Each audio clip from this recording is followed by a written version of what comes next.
Tom Adams. Oh, what man hasn't been there? Who hasn't been coming? Is there any way out? Is there any real solution for a thick white head and a cloudy body?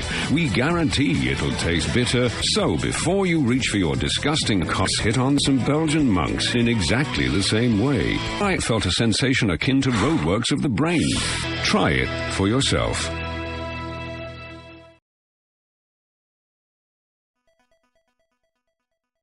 Hello.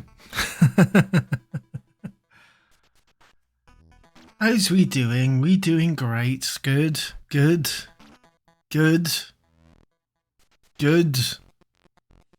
Something. Try it yourself. All day. Have been all day. So, hi. Today marks possibly an end to an era. for Mentuss TV Wrestling and the beginning of another one. But that will come in the next stream, probably. The brand new beginning. Because I have to do a little bit of work in the background. Thank you, Andrew Angry. Put your teeth in, Mentuss. Thank you, Angry Maddie, for the sub, and also Traden, or Craden, or Traden. I still don't know how to pronounce that. But I know you enjoy hearing me fuck it up.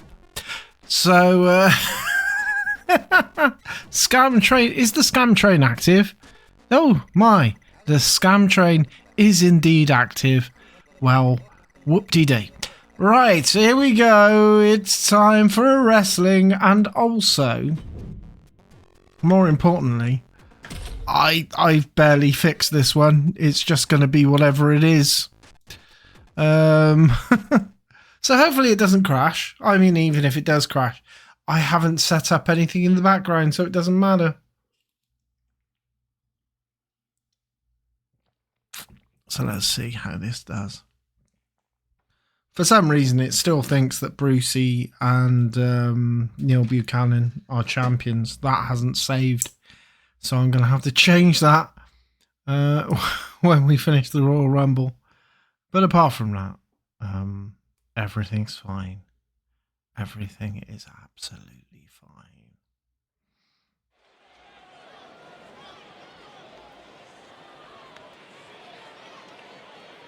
There we go. Welcome to London, England, as opposed to London, not England, as opposed to London, Scotland. Other superstars will join in the order that they drew. This will continue until all 30 superstars have entered the ring. Eliminations occur when a superstar is thrown over. Oh yeah, London, Ontario. Yes, another London that definitely exists. That is definitely a London. It's not that London, is it? It's not that London. Yeah. This is possibly the last ever time you hear Wolf coming out to a very fake version of a Nirvana song. Angry Maddie has gifted a tier 1 sub to the Northeast Recluse. Good old Angry Maddie. Sorting some of the viewers out.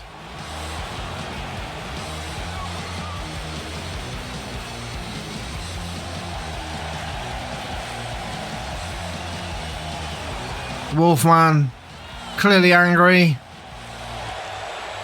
No change there. No change there from the Wolfman. The big bad man of sports.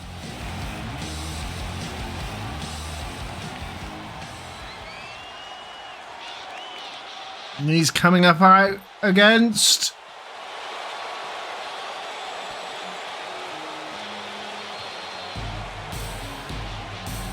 Oh, Jesus Christ. Bad luck, Cheggers. Yeah, bye, Chegwin. Bye, Chegwin. You're gone. I do not fancy his much. He looks so happy because he's Chegwin. He's a young Cheggers. He's a relatively young Cheggers. He hasn't married Maggie Philbin yet. He's full of beans and full of joy and hasn't stolen many jokes yet. And hasn't exposed his penis in public yet.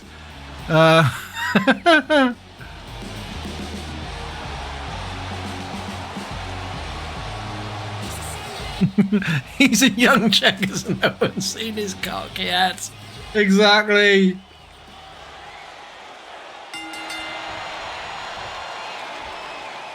Amau, is Cheggers actually taller than Wolf? That's slightly. Chegwin's slightly taller than Wolf.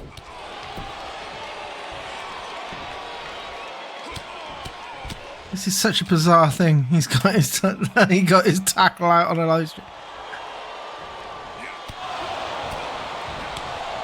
Wolf is quite a short guy, that's true, but he is built. And how is Chegwin dominating this at the moment? What the hell is wrong? What the hell is wrong?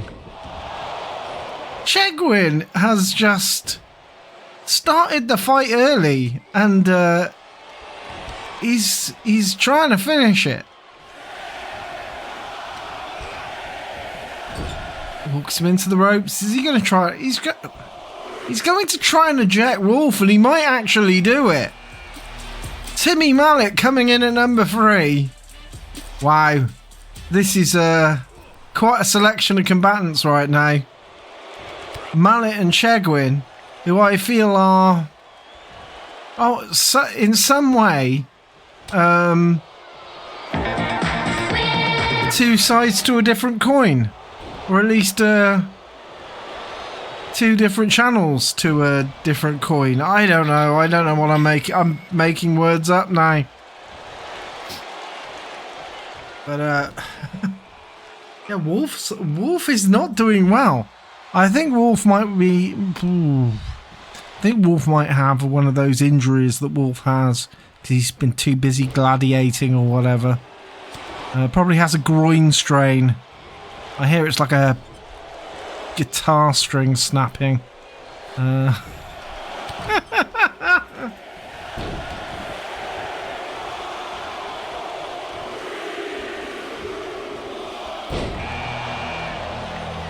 Two cheeks of the same arse. Yep, that'll work. It's Orville coming in at number 4. Early showing for the big green bird. I do not fancy Mallets much.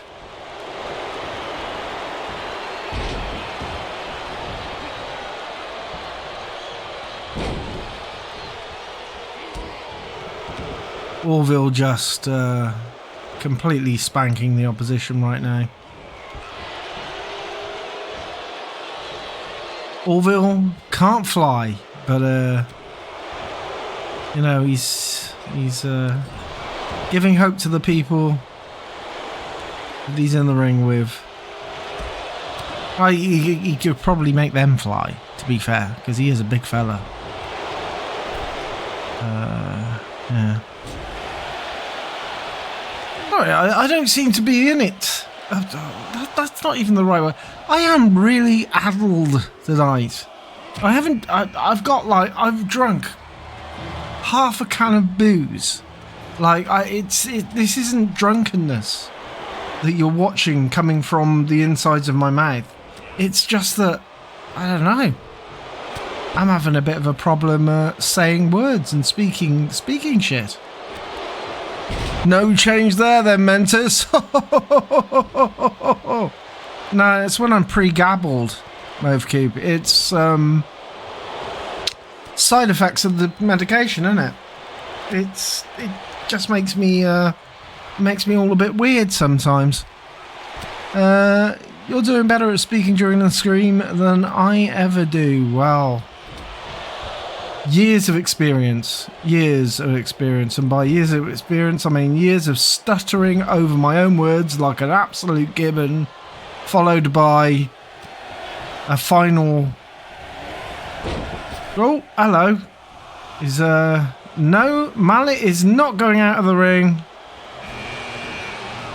Jeremy Beadle coming in at number 6. And so far, we haven't had a single ejection. Not a single one. Chegwin finally punches out Timmy Mallet, and I think it's only fair. Wow, Beadle just tucked out Wolf.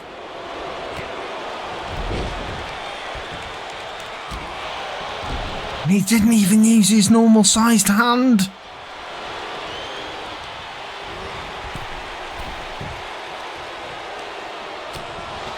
Rod Hull just thrown over the top rope, but nobody was paying attention.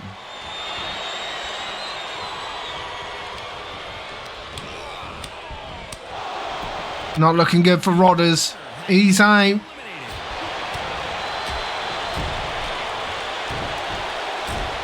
Jeremy Beadle having 2 ejections on his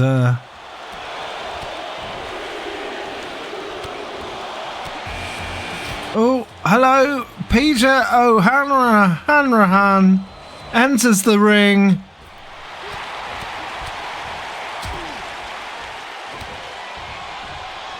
Feels good to watch with my ass on my own chair and not on a stool in a Blackpool McDonald's like last time. You're finally home, Ryo Gazuki. You're finally home.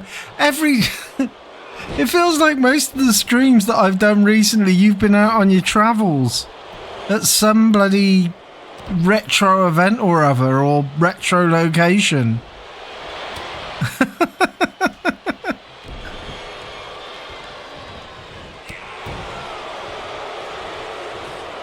Oh, Peter, you've lost the wrestling. Twitching in the corner there.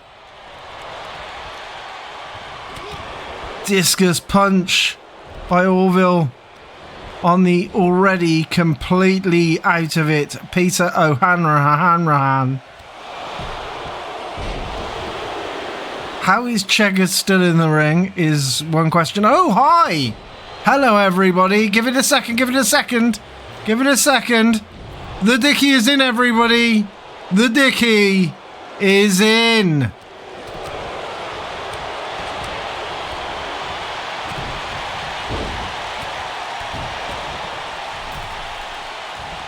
And can the Dickie... No! The Dickie is out! Wow. Poor old Dickie. Dickie didn't even last the spam in chat. A competitor has been eliminated. And nor did Cheggers. Well, Cheggers lasted the spam in chat, but what I mean is Cheggers went out. Sorry, that wasn't the words that I was supposed to say about Cheggers going out. I just felt like I was, trying to flow the words into other words and keep the sentences and words go. I'm doing a real bad job tonight. I mean, I'm saying a stream of consciousness, but it's not making any sense. Cuddly Ken coming in at number 9.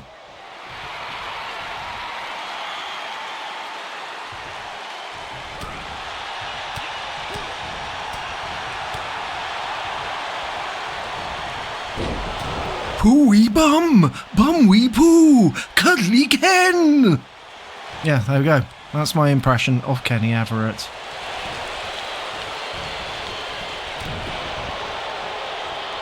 I mean, I'm not saying that I was inspired by Kenny Everett in any way, shape or form whatsoever. I mean, like constantly putting bum in my... using bum as my name in video game entry. High scoreboards, that's the word. I've always found it funny when you make bum, wee, poo and tits like rude words. Ruder, like poo, wee, bum and tits. Actually, poo, wee and bum, not tits, actually. Tits isn't, but poo, wee and bum, I feel are on a higher plateau of rude word than fuck, bugger and cunt. Alright? You know what I mean? You can fuck, bugger and cunt all you want, but poo, wee, bum, oh god, Jesus Christ, no. Those are the bad words. Those are the bad words. Imagine saying poo. Oh. And that's why I like Kenny Everett. That's the thing that I always liked about Kenny Everett. The fact that he made poo, wee and bum such horribly rude words.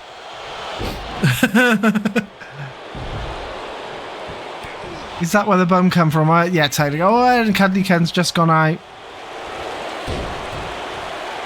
Yeah, it's naughty schoolboy humour, isn't it? That's what I mean. It's naughty schoolboy humour. But Kenny Everett was responsible for instilling that love of naughty schoolboy humour into me, I think. Windsor Davis coming in.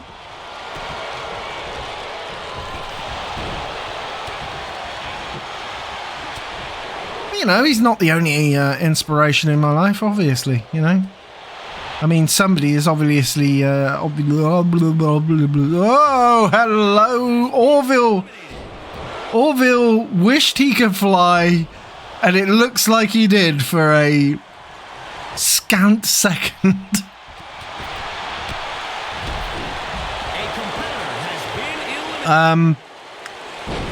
Northeast Recluse, I'm already on it. Believe me, the entry themes will be changing very shortly. I don't want to spoil what they're going to be, but you've probably guessed what Windsor Davis is coming out to.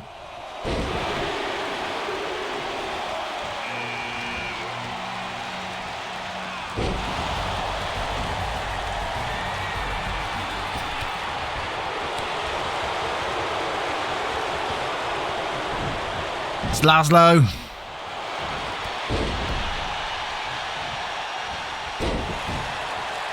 Could Laszlo make it all the way to number 30? It's not the first time that he's come in this early and ended up one of the last in the ring. Well, I mean, you know, the first appearance of Laszlo was quite a spectacular sight. I think he was like in number 18 he came in, lasted all the way to 30 and won. It would be the first time since the first time. Yes, it would be, yeah. Beadle is really hanging in there, and it looks like he's about to take out Windsor. No, he's not going to take out Windsor. This is an Art Attack. This is Art Attack. Ooh, big super kick by Mr. Motivator. That's what happens when you're that fit.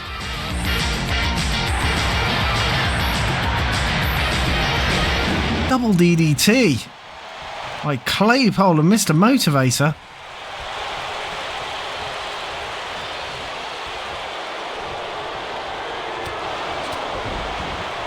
A good entrance there by Stew Spoon with the Art Attack thing. Sadly, Neil Buchanan is no longer our champion. Brian Blessed managed to absolutely squash him last stream. That was after Neil Buchanan actually took the title from Brian Blessed previously. He got trounced. Buchanan got trounced, which only leads me to believe that Buchanan's win was just spawny luck more than anything. No, we do not have Mystic Meg. There is not a ladies division due to the fact that I don't have any space. Maybe I should pick up 2K23 just for a ladies division. That might be what I'll do. If I actually get 2K23, we can make a ladies division in 2K23. Then we got the guys in 2K22 and the ladies in 2K23. That'd work. Sally James. Yeah, of course we're going to have Sally James. It's a shame she won't be able to come out with Tarrant. That's the problem.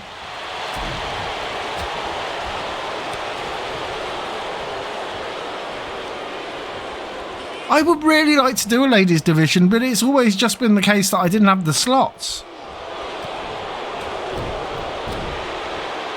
Yeah, the ladies creation in 2K22 was never that good to begin with.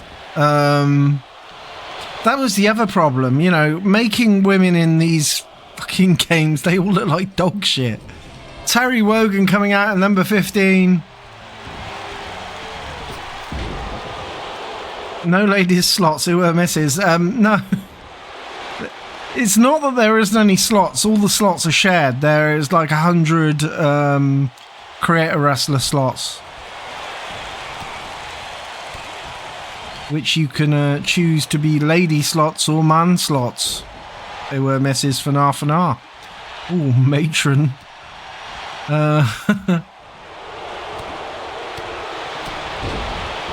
Jesus Christ, Beadle is just...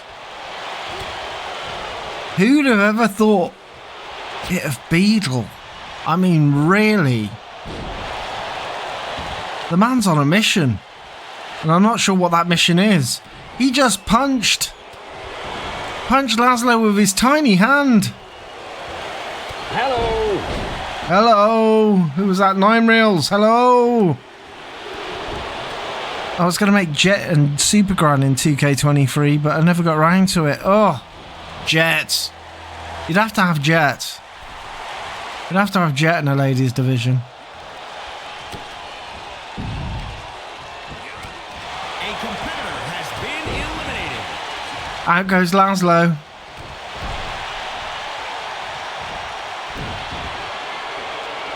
I mean, I'm wondering in a ladies division who your favourites would be. Who you know, because obviously we've all got our favourites in the gents division, but who would be your favourites in the ladies division? You know what I mean? Who would be the ladies division version of Brian Blessed? Oh, I'm totally making Janet Street Porter. I don't know why, but 80s Janet Street Porter. I don't want her to be a favourite or anything. I just want 80s Janet Street Porter to be a fighter in the ring. Because I've got a feeling that she's a vicious bitch.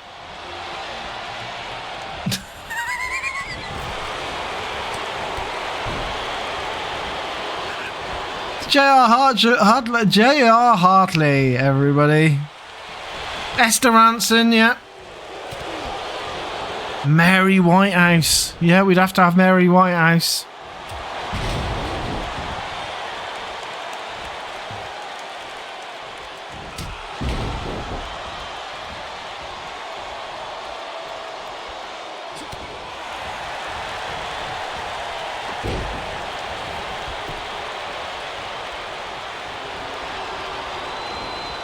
Vorderman.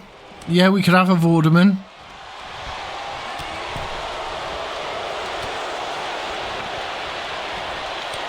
It'd have to be a 1990s pre-plastic Vorderman though, right?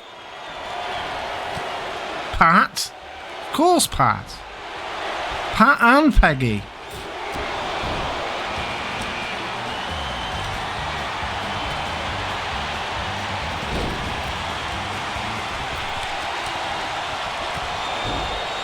I've just realised that there is one fighter who I forgot to set. I think I might have forgot to set a set entrance time for.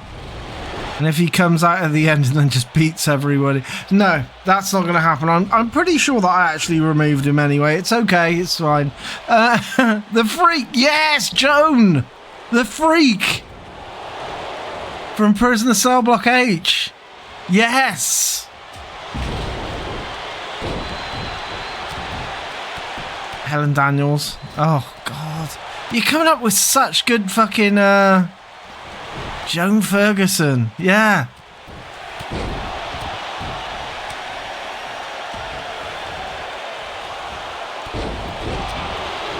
I mean, we'll fill the 100 slots so quickly. Bungle coming in at number 19.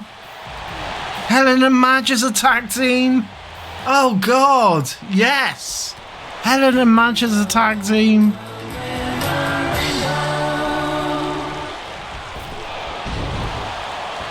These are some great ideas. Some great ideas that really need writing down. Grot bags. Gotta have grot bags.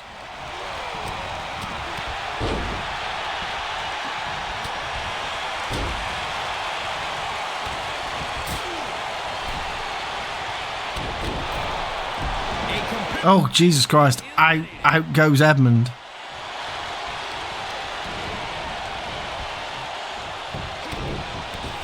A competitor has been eliminated. And out goes Nicholas Lyndhurst. And out goes Bungle. A competitor has been eliminated. Miriam Margulies. If I was going to have Miriam Margulies, I'd have her dressed up as the Spanish Infanta. That would be at least one of her costumes. And in comes Lily Savage, the only woman man enough to enter the men's division. Oh God, sorry, I can't believe I just said that. Right, Not on White Adder. Yeah, well, that's it. Look! Get it? Almost sounds exactly like...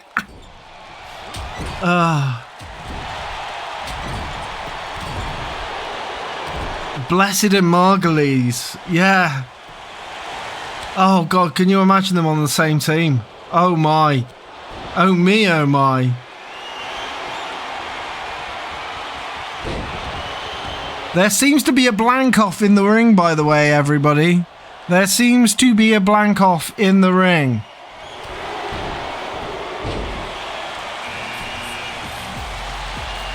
Tom Adams coming in at number 21.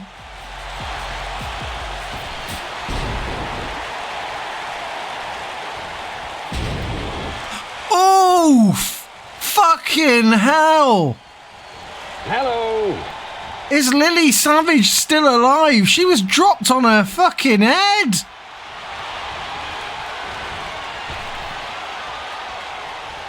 She was straight up dropped on her head. How is she still living?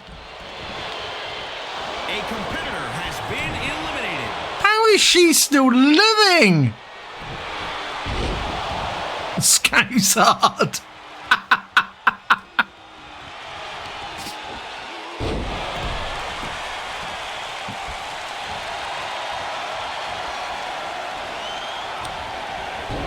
I can't believe Jeremy Beadle is still in the ring, let alone anything else. I can't believe he's still in the ring.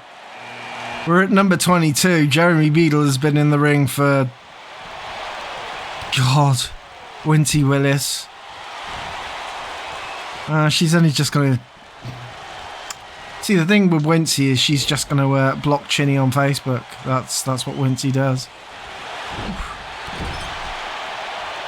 Annika Rice. If we're gonna have Wincy, you're gonna have Annika Rice in a treasure hunt match.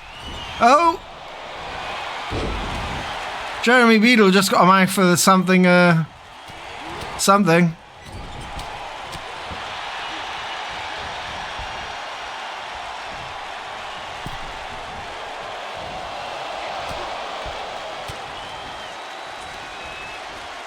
Out goes Beadle. Finally, out goes Beadle. There's Terry Wogan, pancakes. Tommy Boyd, Esther Ranson. We said Esther Ranson. Yeah. The Major coming in at number 23.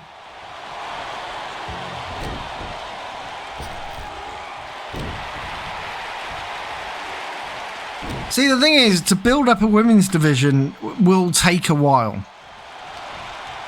As I said, it will require me to pick up a copy of 2K23, which isn't a problem. I will. But the thing is, I have a habit of picking up all the expansions just so that I've got more clothing options. So, oh, out goes Tommy Boyd. Barbara Woodhouse. Oh my. Barbara Woodhouse and Mary Whitehouse on the same tag team. That'd be an interesting one. Whitehouse and Walkies.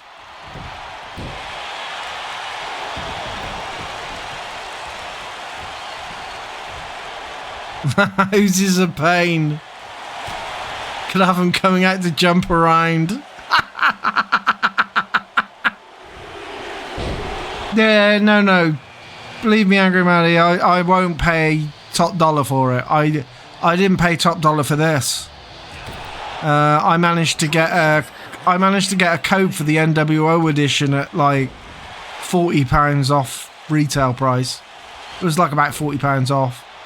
So like I got every expansion and the NWO stuff for about the price of the entire game when it first came out on Steam. And that was like about a month after it came out as well. The twins. Oh, the Funhouse twins. For a second, I thought you were talking about the twins from Neighbours. I'm not sure why.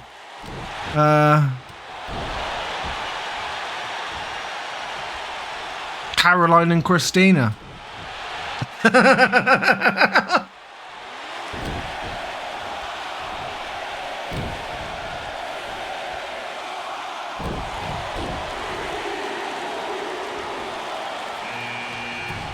Dave Lee Travis coming in at number 25.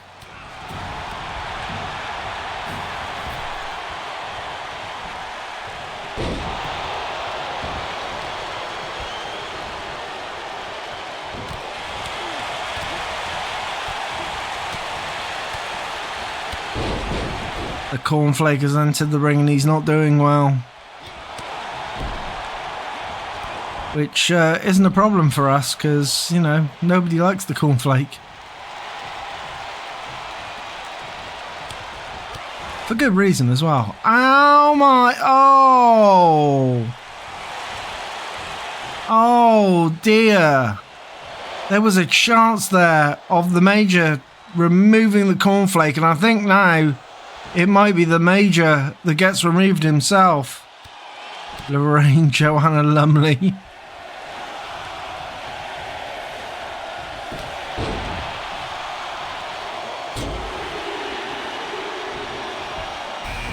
Well, I mean, if we've got a bottom tag team, surely we need Patsy and Eddie, right? We need the other Eddie.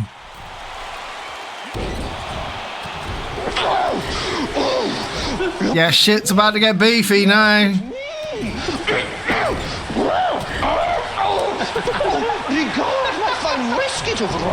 If we've got Richie and Eddie, we need Patsy and Eddie. So busy! Busy! It's so beautiful! Busy! Lorraine Kelly, the lead distinct wrestling personality for tax reasons. Hinge and bracket! Oh my god! Oh dear.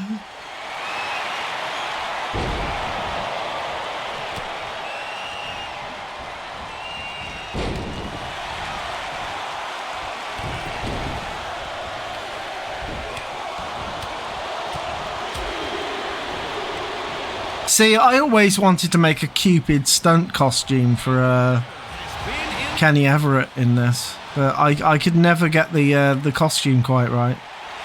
Oh my god, out goes Mr. Spanky. Mr. Spanky has left the building. And Diamond, she doesn't have a big personality though.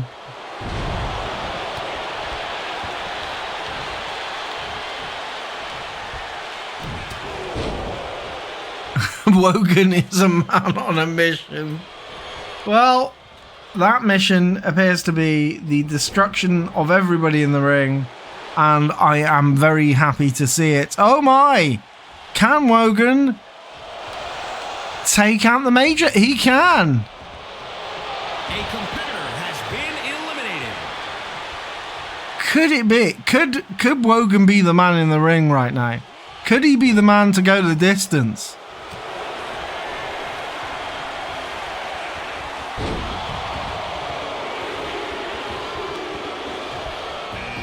Matthew Kelly coming in at number 28.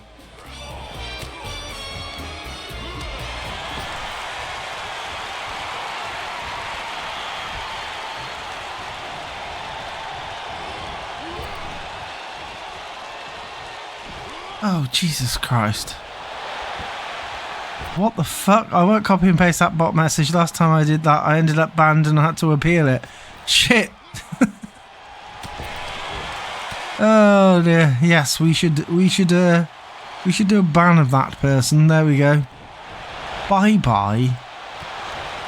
Hello, sorry to be a bother in your channel. Are you trying to make yourself look human? Kind of like apologising for your shit? Because it's still shit, even if you do it automatically, and you clearly are doing it automatically because you're a robot.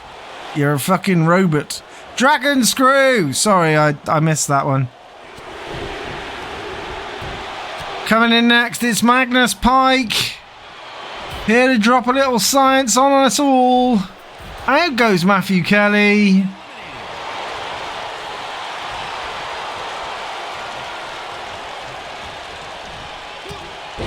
I'm worried I know who the last fighter is. And this is not intentional if it is. Oh, sweet Jesus, please don't let it be him. Please say that I actually replaced him when I was doing all the fucking admin. Oh, God.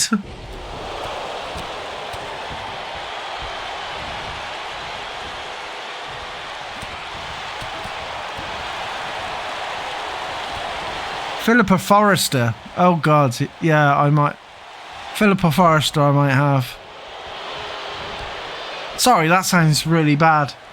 Philippa Forrester I might have her. Yeah, get ready for a clap. Oh, no, it's Mike Reed. Thank God. Thank God. Thank God. No, there's no need for the claps. Fucking hair trigger, Lamret. Fucking hair trigger.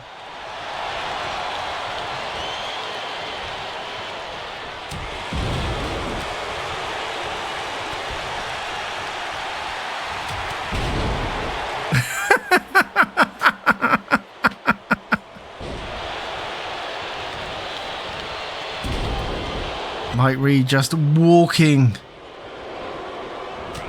Derek Griffiths up to the corner there. Just throwing Magnus Pike right out of the ring, and he set his eyes on Wogan.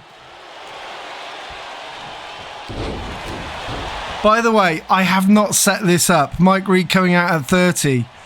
I didn't set anyone up outside of Wolf and Cheggers at the start.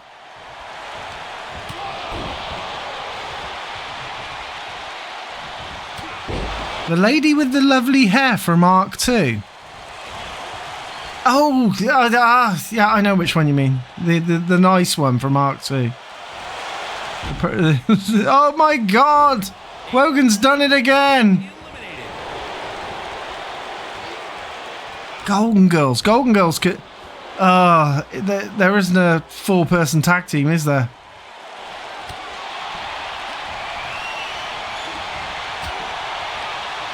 Betty White. If it was going to be anyone at the Golden Girls, it'd be Betty White and what's her name? Can't even remember her fucking name now.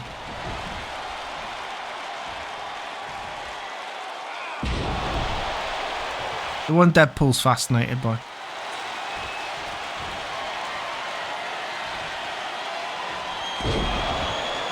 Maid Marian and Rotten Rose.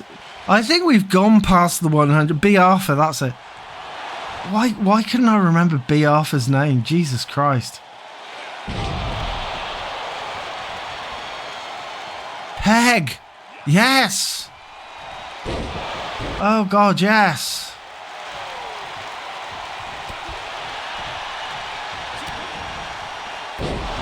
Tal is... Well, he was fucking Mike Reed up.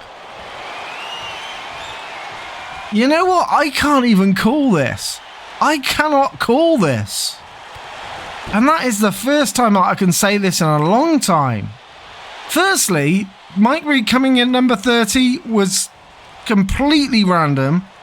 Absolutely completely random.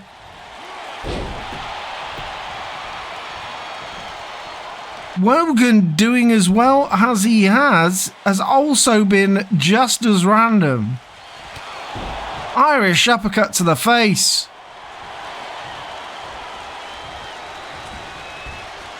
Oh, God, Mike. You should have laid back. You should have stood back. Fucking reverse DDT on Mike Reed.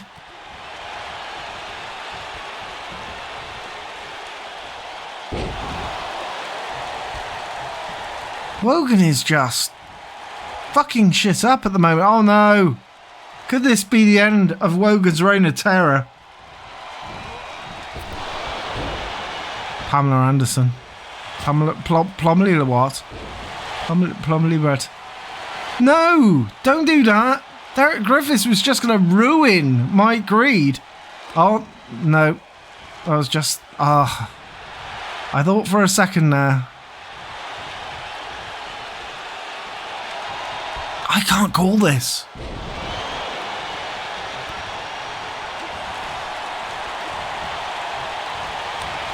I can't call this. So Terence of Wogan has gone to the side to have a little bit of a rest while Mike Reed just walloped Derek Griffiths.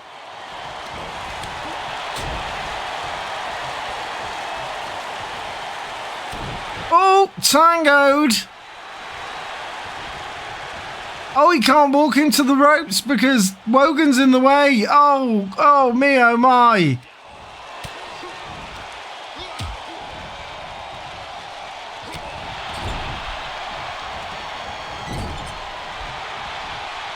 And now, Mike Reed finally working on Derek Griffiths.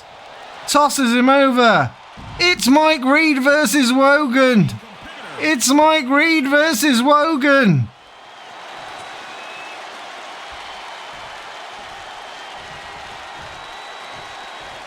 Mike Reed versus Wogan.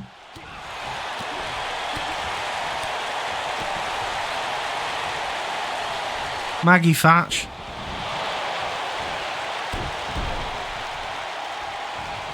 Sarah Green could be a good one.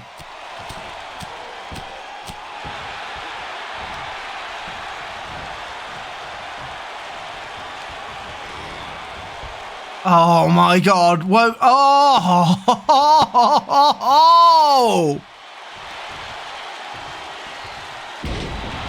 This is engrossing. I don't know who's going to win. I honestly don't. Wogan just punched his way out of that again.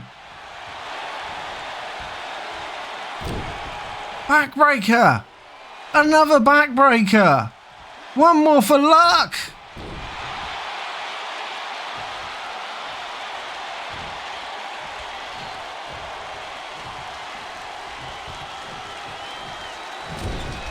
Oh my God, Mike Reed still got it in him. This is the best fight we've seen in absolute ages. Oh my God, here he goes. Terry Wogan powerbombs Mike Reed out of the ring to score one of the best Royal Rumble wins of all fucking time. Terry Hogan.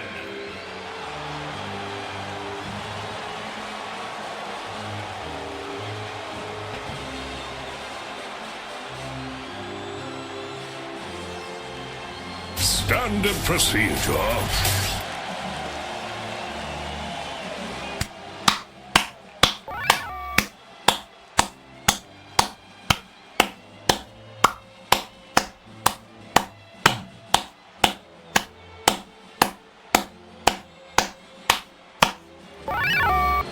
Wow.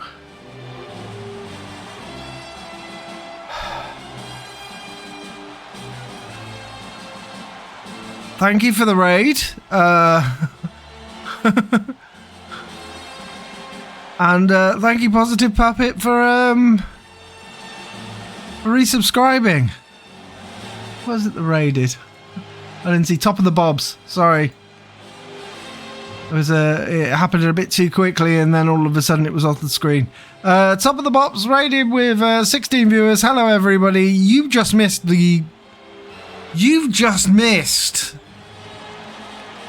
one of the greatest Royal Rumbles we've ever had on this stream.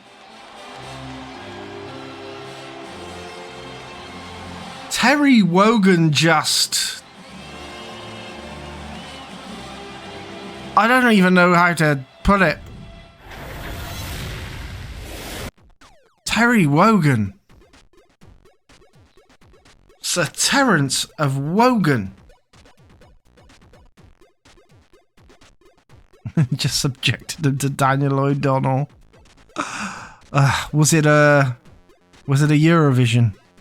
Did you subject him to a Eurovision, or did you subject him to a deeper cut? You know what? You say that, but Brian Blessed has problems defending his belt. He doesn't have problems getting his belt, but he has problems defending it. And you know what? they might kick the living shit out of each other, and whoever wins ends up against Terry Nutkins. Because Terry Nutkins still has the Mentuss in the bank. That's still a thing. We still haven't settled that.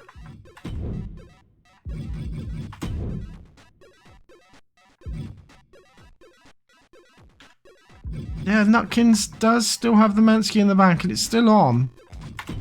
Because I just checked it. Yeah, oh god. Yeah, sorry a minute. I'm just having to give everybody their rightful fucking titles again.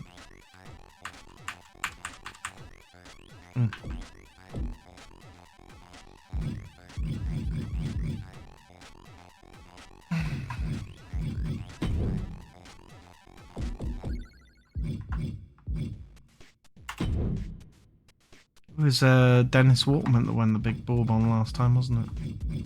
It was. Okay. Sorry, what's going on here? Deep cut where he wears a toga.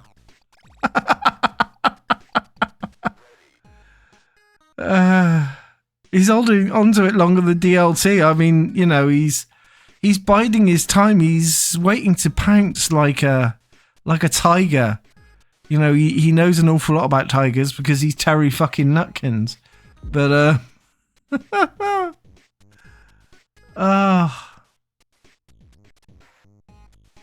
might see about making the milk snatcher bum scratcher in 2K23 yet later.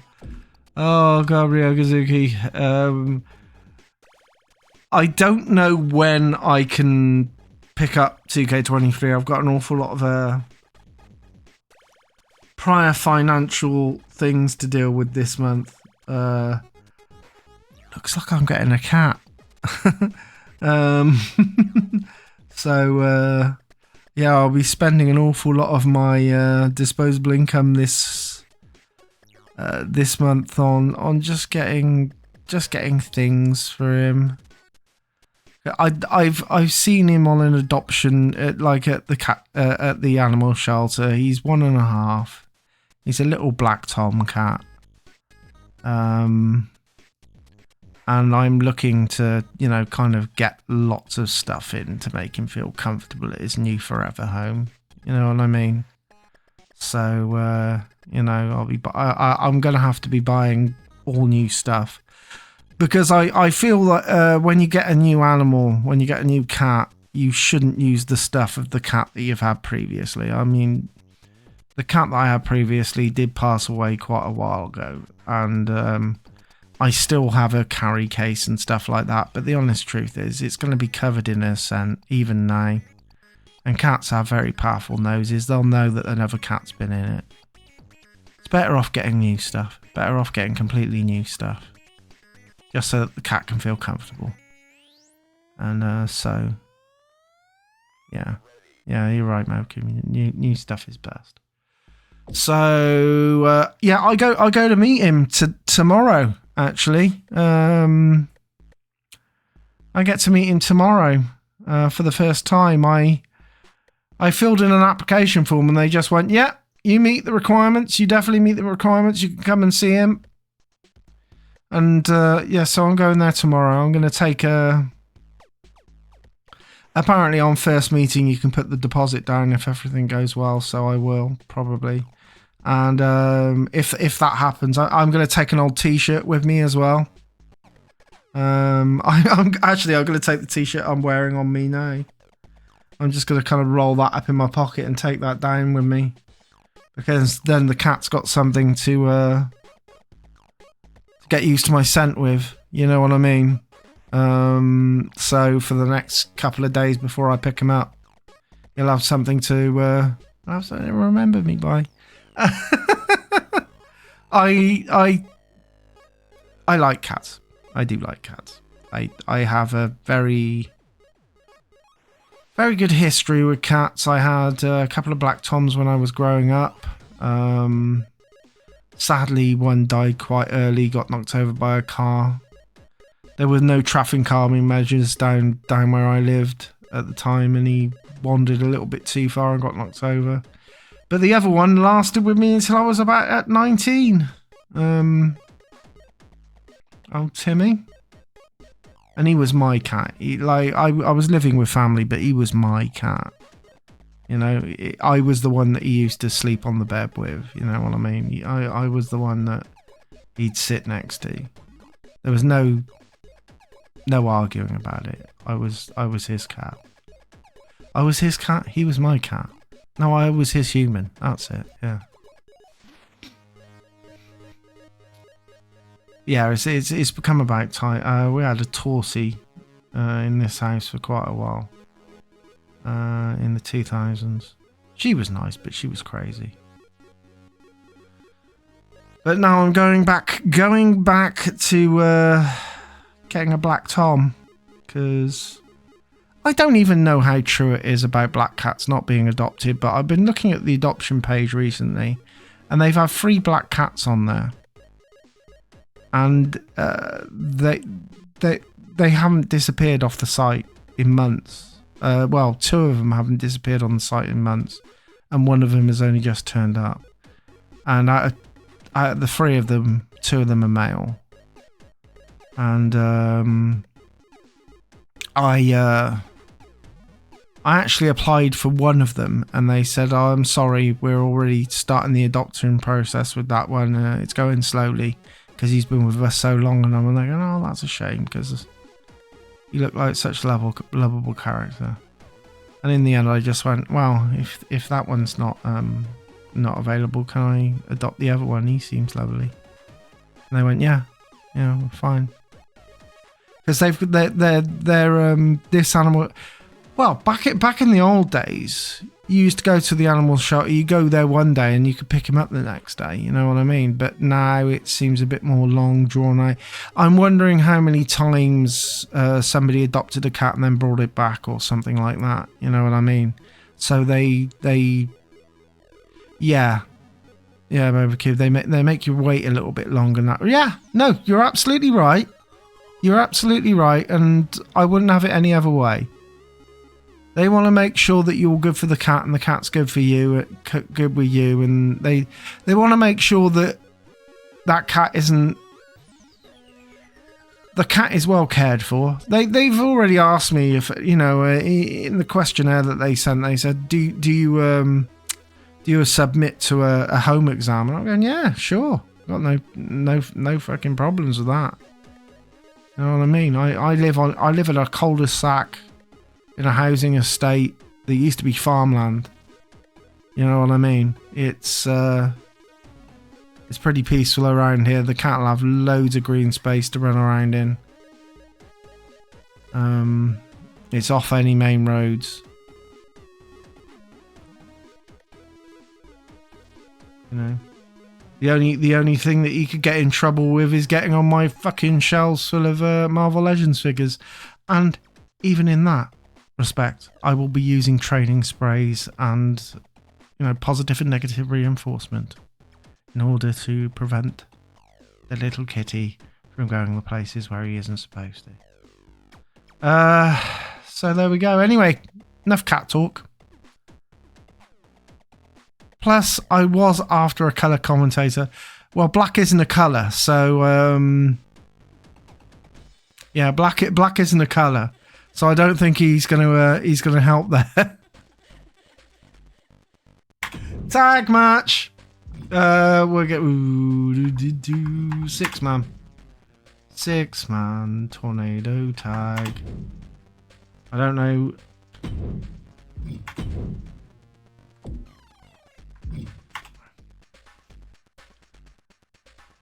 Six-man tornado tag.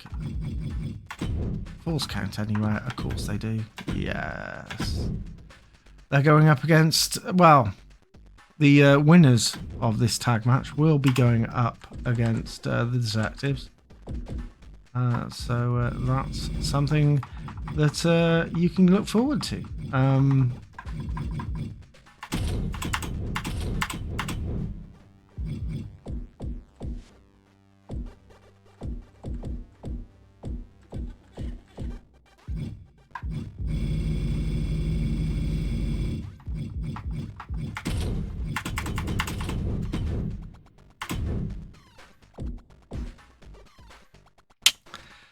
Ooh, yeah.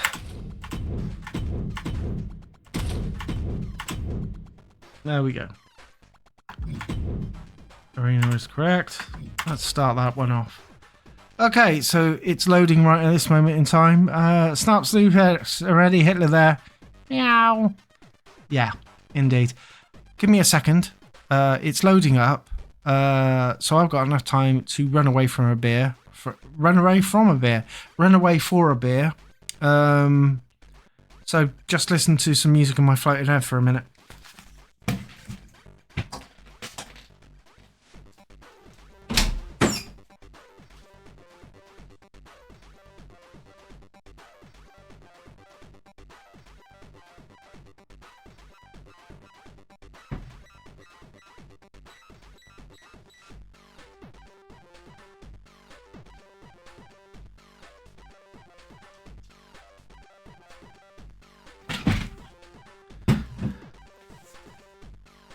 Tonight, I bought myself some Carlsberg Export. And no, it's not special brew.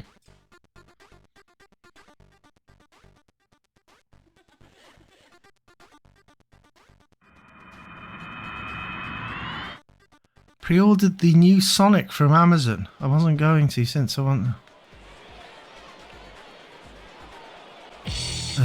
I don't know. I don't care about Sonic enough anymore. I don't care about Sonic enough anymore. Is that the new retro Sonic rather than anything else? Well, there is nothing else, is there? Oh shit. Yes, it's definitely Richie and Eddie, and then Rich is still not in trousers.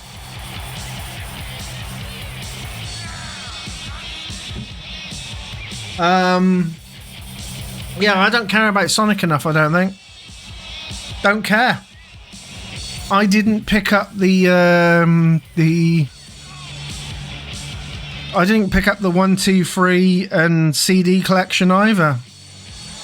I mean, what's the point? I've got a fucking Mega Drive. Yeah, it's in widescreen and everything, but the honest truth is the sheer copyright problems in the music just put me off ever buying them. Because it's not just Sonic 3, it's Sonic CD as well. Doesn't usually have the... Does the Sonic CD version in that compilation actually have the vocals? Or is it still the same version that they've used in the app?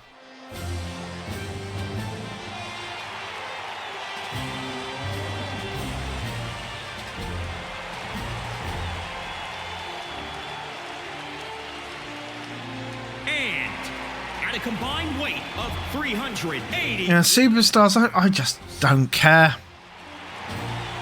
I just don't care.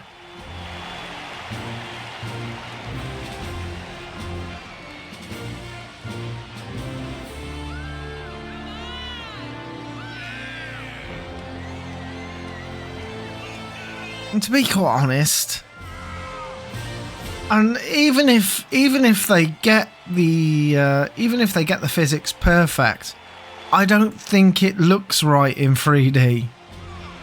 I don't think it looks right in 2.5D or 3.4D or whatever. Nah.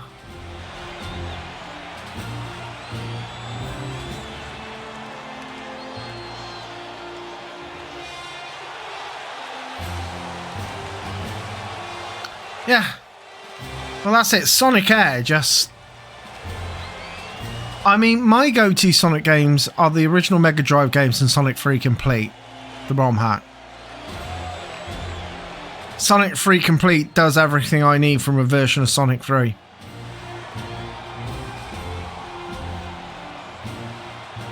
Graphics have no soul. Yeah, you're absolutely right.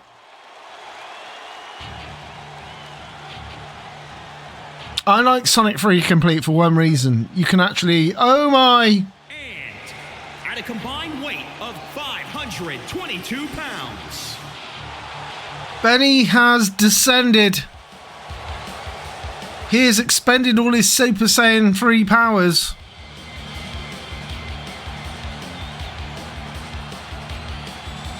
Yeah, when it comes to Sonic 3 Complete, I patch it so that the Sonic sprite in Sonic 3 Complete matches Sonic 1 and 2. I mean, art style wise. I think it's still got a different palette from what I remember. But I've never been a fan of the Sonic 3 and Sonic & Knuckles redrawn sprites. I'm never a fan of them. Especially when, like, the first screenshots I ever saw of Sonic 3 showed Sonic 3 with Sonic 2 style sprites, you know what I mean?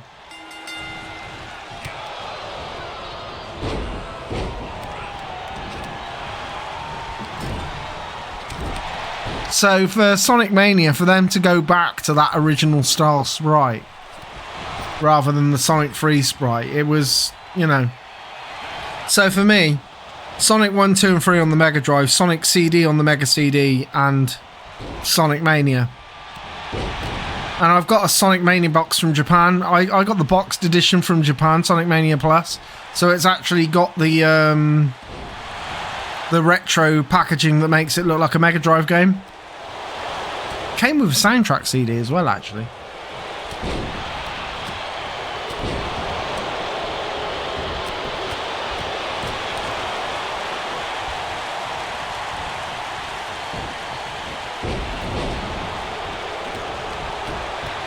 There is a lot of fighting going on in this ring.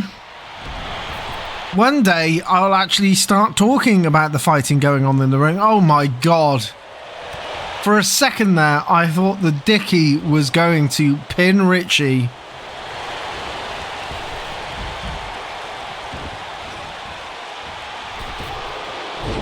Wow, the springboard clothesline there from Dez. Dez and Dickie just wailing on Richie. Oh no. Dickie saw a pin and went out to stop it. However, it had stopped itself.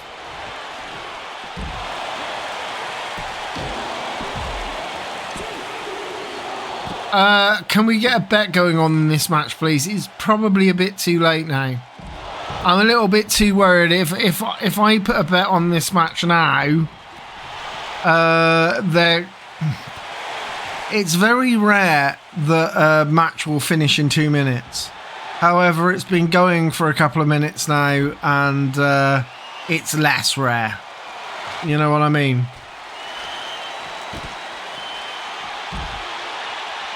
But, you know, I'll put one on the big board one. It's not a problem.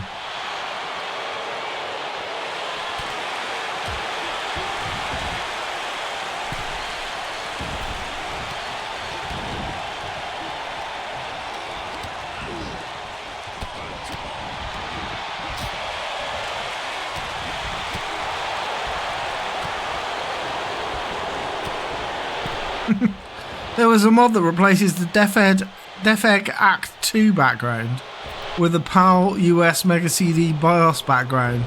Of course, I fucking downloaded that. Anyway, wrestling! You're absolutely right. We should be talking about a wrestling.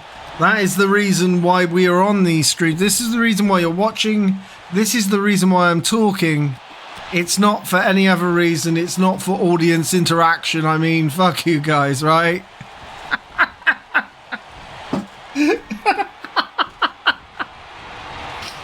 Oh my god, I can't even say that with a straight face. Oh my... Ooh! I thought Dez was going for a pin there, but alas he isn't. Yeah, fuck. Yeah, you only make the stream what it is, you know what I mean? The audience only makes the stream what it is. I mean, like... this is all automatic shit going on in the background, you know what I mean? I mean, don't get me wrong, it's entertaining, but, like... If you guys weren't talking about it, this would be bollocks.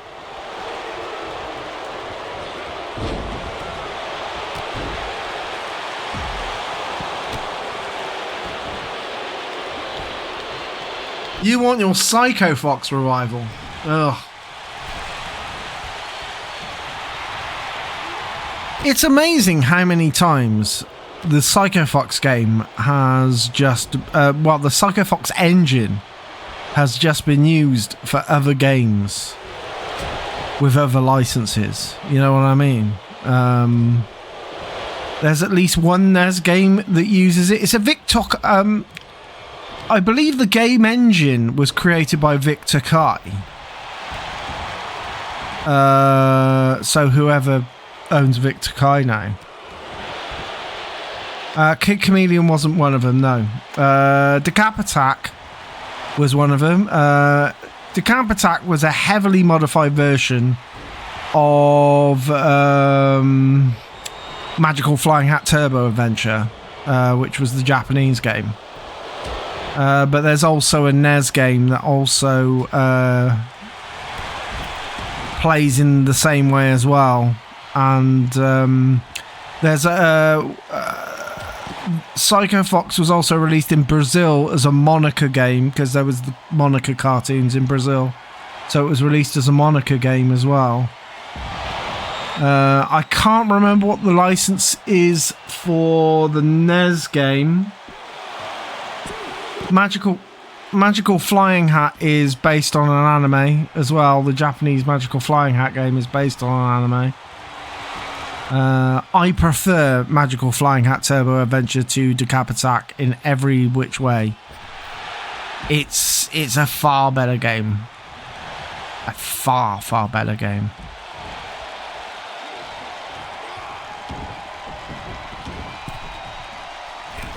Oh, that's it. Sapo Zool. That's the Master System one.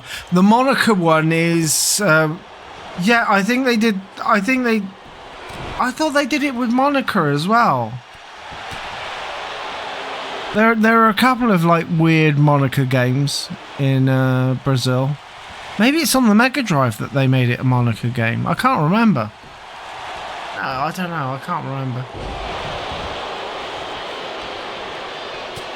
Yes, the NES one is that's it, Kid Cool. So yeah, even that one was because Psycho Fox was an original property. You know what I mean? It wasn't licensed off anyone. It wasn't based on an anime or anything. And I don't think Kid Cool was either.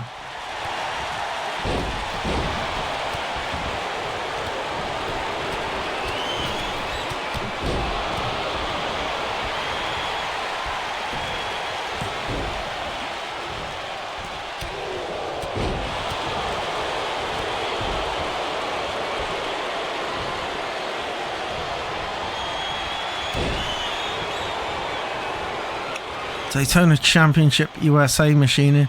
It wasn't that stand-up machine that just ends up in every fucking... Hopefully it was a sit-down machine. I've noticed, like, certain retro gigs I go to, there's always the same fucking stand-up Daytona machine. Owned by whoever it is that fucking owns some of those machines. But it always fucking turns up, that fucking stand-up Daytona machine.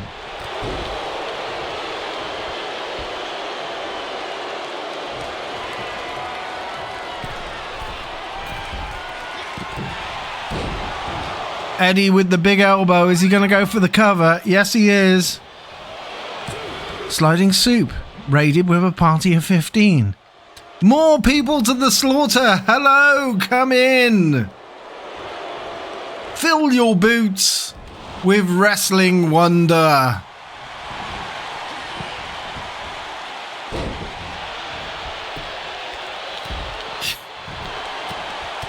Shit, hold on. How do shout-outs work, by the way? Do you just have to do SO and then the name of the...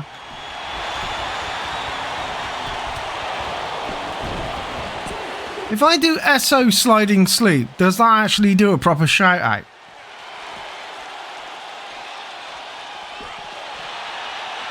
Or does that require a bot? Alright, okay. I thought, yeah, I thought, oh no, oh, slash shout out. Ah, right.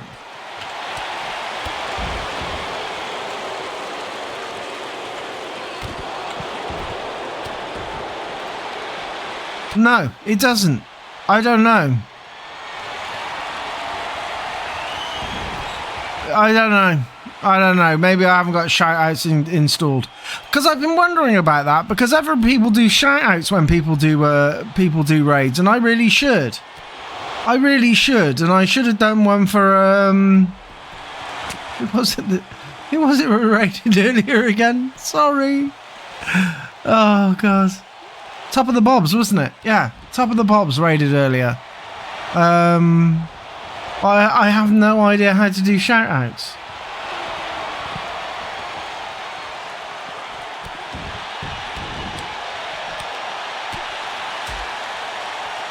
Sliding soup. That is Benny from Crossroads. It's Benny from Crossroads and Lenny Henry. Benny from Crossroads and Lenny Henry, Black Country Strong Style versus Richie and Eddie versus Dickie Davis and Des Lynam. Slash sound out.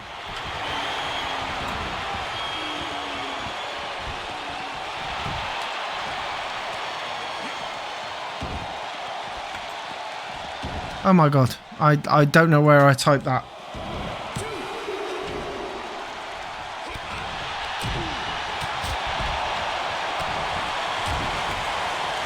Ah, there we go.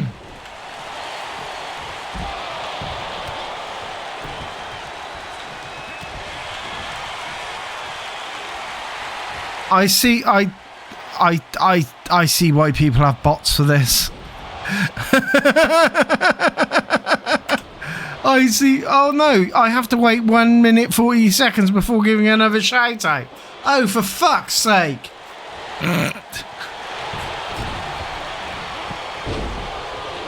Yeah, Benny is no longer Super Saiyan. He ascended a couple of streams back and ended up Super Saiyan 3 Benny for a while. He at the time when he was Super Saiyan 3 Benny, he had 100 stats. Like, every stat was just raised to the maximum. Didn't help him. Didn't help him at all.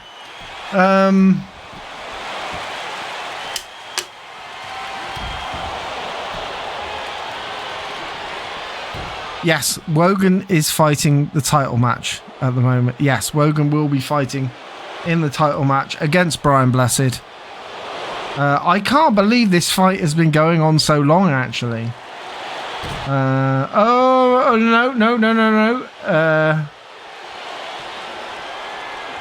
You see, the members of the tag teams have all decided to split off, so, you know,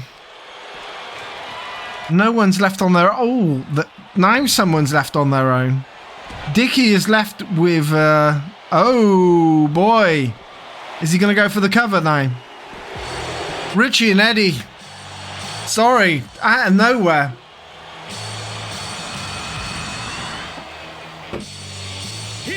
Out of fucking nowhere. Richie, Richard and Eddie Hitler.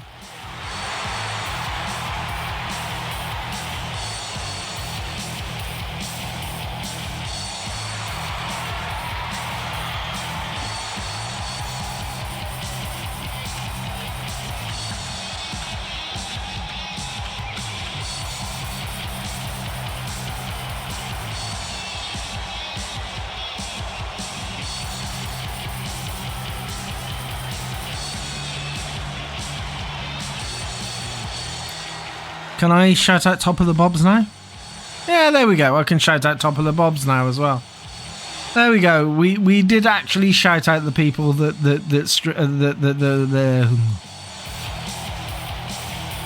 I just said that shit. Reboot. I've just shouted out the people who raided us. Oh, thank you.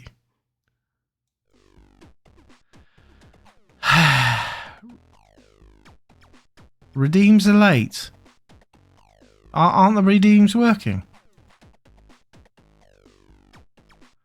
Fuck's sake, the redeems aren't working again. Sorry. I don't know. Oh, God.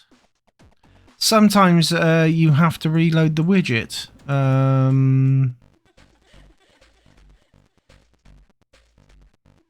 That should be automatic, actually.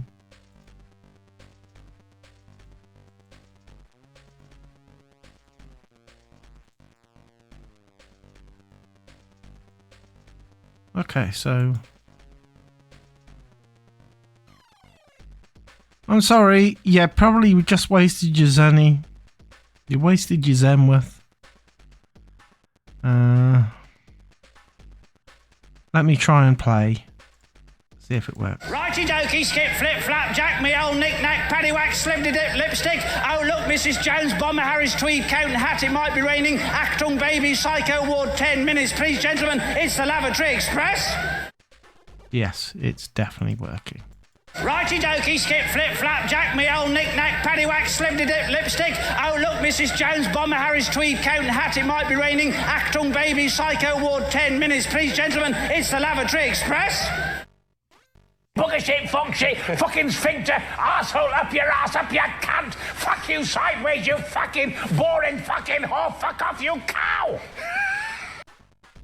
Righty dokey, skip, flip, flap, jack, me old knick-knack, paddywhack. Oh, look, Mrs. Jones, bomber, Harry's tweed coat and hat, it might be raining. Achtung, baby, psycho ward. By better, I mean much worse. Righty dokey, skip. I've just set the widgets up to refresh every time I switch. It might be raining. Achtung, baby. Switch a scene, which hopefully should fix it. Hopefully, should fix it.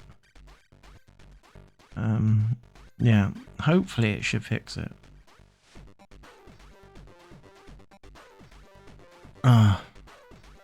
Oh no, what a personal disaster. Birthday pie, pints of cream, pork cylinders, potato Don't you think you've bacon, large macs. You name it. Don't you think you've came a little early? Whale's eggs, garlic rice, wholesome crispy pasta pillows, bonbons, McFortune cookies. Some people are just throwing their Zenny around, right? Egg and ham slabs, Joring dinner mince, mystery meat, quiches Lorraine, 20 cheese omelette. Anything goes. Have we finished? You diet plan too early. Right, okay, so it's at this point in proceedings where sometimes I think about something that I can actually show you in a video style, and I'm not sure if I've got anything or not. So let me have a look.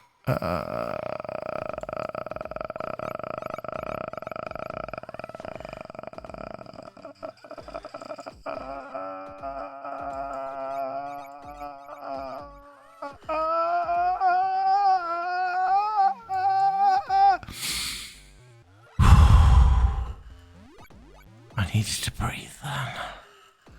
I really needed to breathe. Okay, well no, I showed you that. I showed you all those. I've shown you all those. No.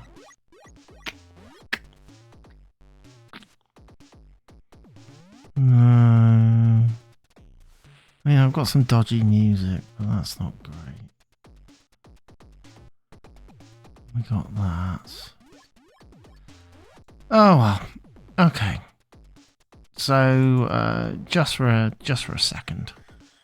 Just for a second, just so that I can have a bit of a rest and make sure that I know what I'm doing. I am just going to leave you with a quick commercial break, okay? No!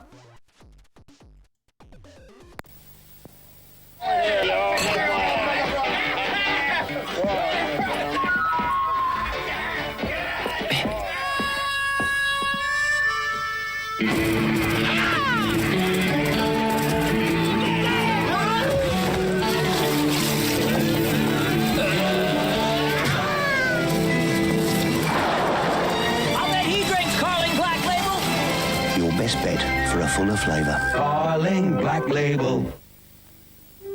Tender moments. Over 40 minutes of beautiful love songs recorded specially for mothers.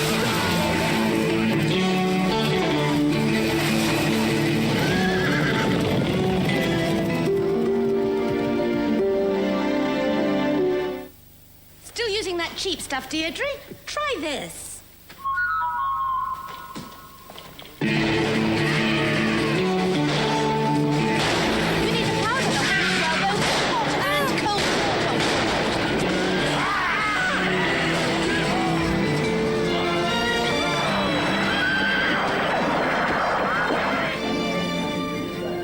Drinks Carling Black Label. Your best bet for a fuller flavour. Carling Black Label.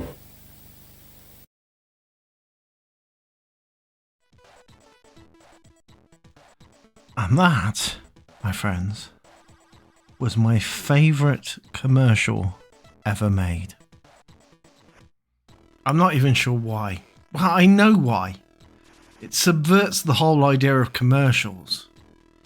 It took up half a commercial break. It probably cost so much fucking money to actually show during a commercial break that I can count the amount of times on my hand that I ever saw it.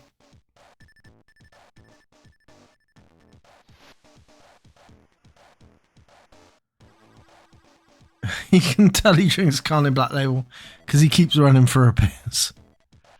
The last couple of streams I was drinking Carling Black Label actually, or Carling as it's known now, because apparently, you know, it's okay to just absolutely trounce and ruin like a well-known brand that's been there for years. You can just change the name of it, and nobody cares, and it certainly has no detrimental effects.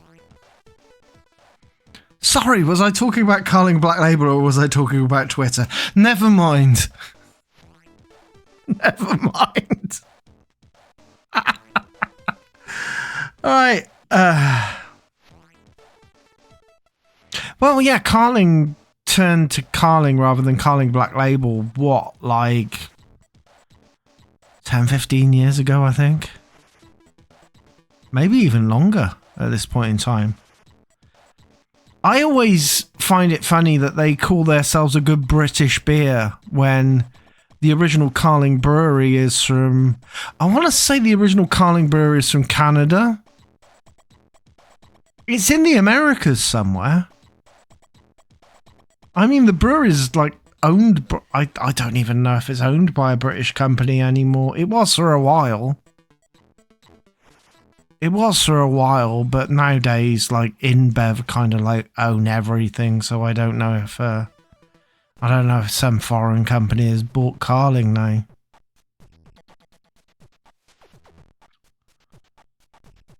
A lot of companies have all kind of amalgamated, haven't they, over the course of the years?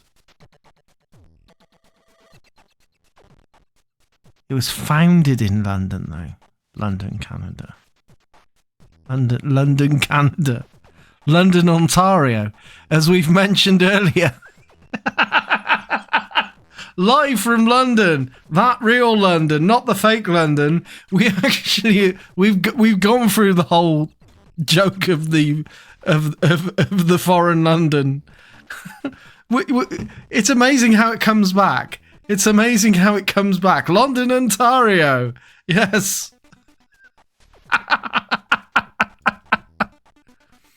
Oh dear. Right. Have a sip of my non-Carling because I'm drinking Carling. I'm drinking Carlsberg tonight. I'm drinking Carlsberg Export. Chat is circular, right? It all comes back round. It all comes back round eventually. All you got to do is stay here. All you've got to do is stay here. Not that I would. Not that I'm asking you to. But all you've got to do is stay here.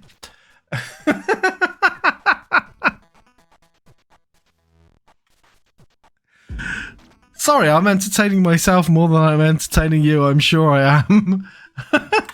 Oh dear, right. It's time for the Big Ball Bomb match. Oh, wrong one. There we go.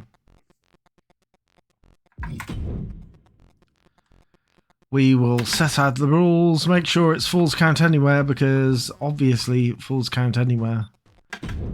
Falls will count everywhere. Everywhere we so desire.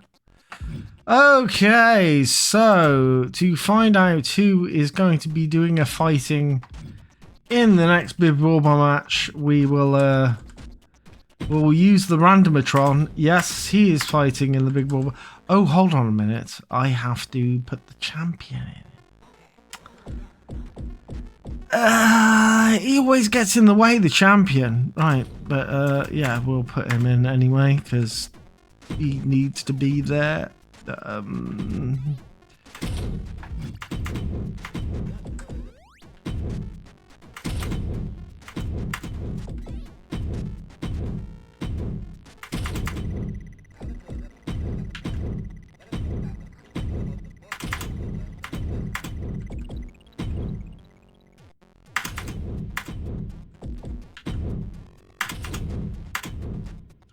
Right, those are all done.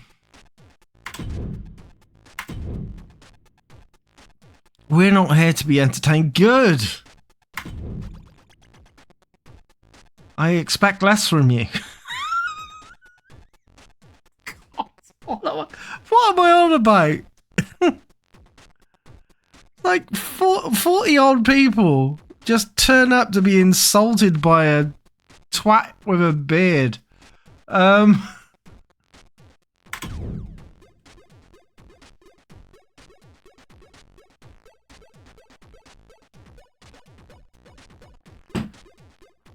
Right. Anyway, it's loading, okay? Look, you know, I'm hoping by this point you know that I'm a facetious arsehole. Right? You know that I'm a facetious.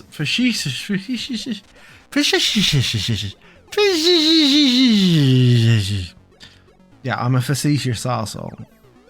And that's there's an awful lot of S's in the phrase facetious arsehole. But you know, that I'm one of them. I'm one of them. I don't mean anything that I say. I say everything I say is said with a veil of naivety. Because, like, if I ever actually insult anyone, I honestly don't mean it. I'm just a dickhead.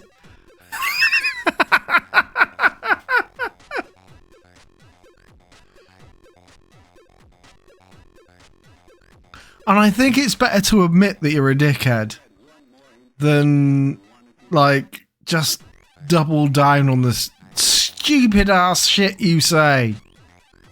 Because some people do. Some people do.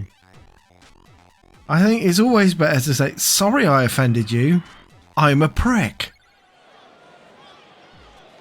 But a good prick. But a good prick. It's just like, I am sorry. I'm a complete dickhead who doesn't understand what the hell he's talking about. Whatever. Coming out first, it's Steve Davis. Shit. Told you I was a dickhead. No, that's the wrong screen. Alright, calm down. Fucking calm down. You'll get your screen when you're good and ready. Underground Championship. Introducing the challenger from London, England, weighing in at 165 pounds, Steve Davis.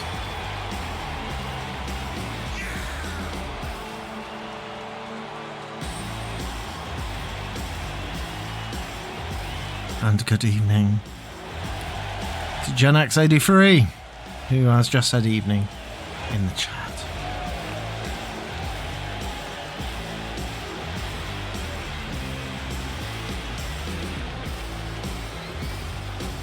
What's that? Oh shit! I knew that there was someone I was supposed to put in the in the big ball bomb match. Never mind. He's fucked. And just the lovable arsehole. I don't know. From England, weighing in at 208 pounds. Is he coming out to the same music? Fucking hell. Like the music hasn't ended. Watch out for this face. This face here. It looks so much like Pertwee right there.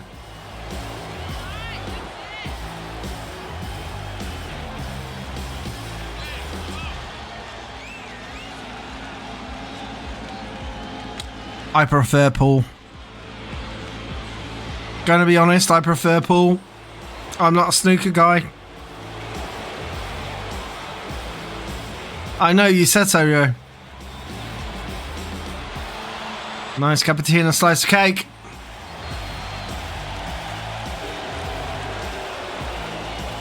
Yeah, put a word after as a learner, word after the and a word wordy.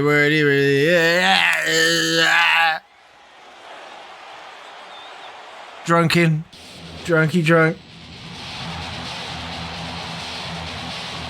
Dave Lister, everybody.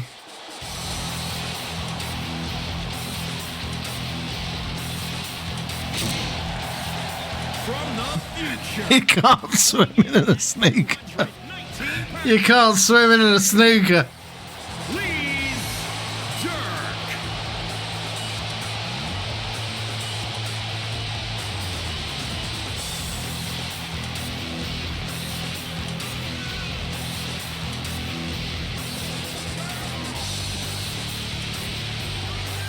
Dave Lister's jacket is one of the Creator Wrestler things I am really proud of.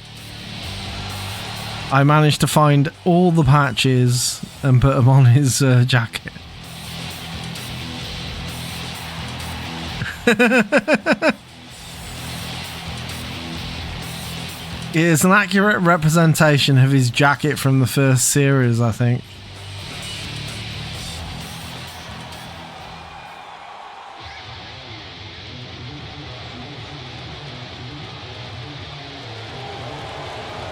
Barrymore. From London, England, weighing in at 190 pounds, Michael. And Geeky Chappie has just turned up.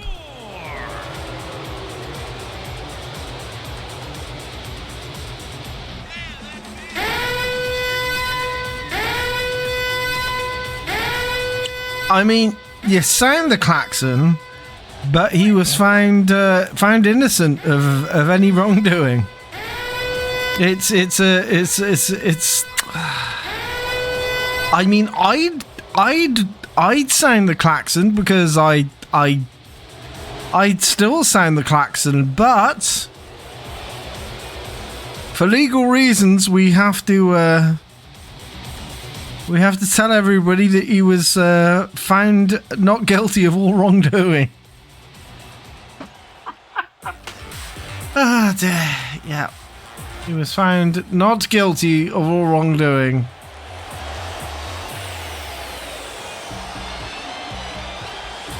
It's Bully. From Birmingham, England, weighing in at 394 pounds, the Bull. I mean, right, Billy Arsco. TikTok star Michael Barrymore. Oh, sorry, Michael. Were you on ITV once? Nobody on TikTok is going to remember the fact that Michael Barrymore was on ITV because nobody on TikTok was born when Michael Barrymore was on ITV.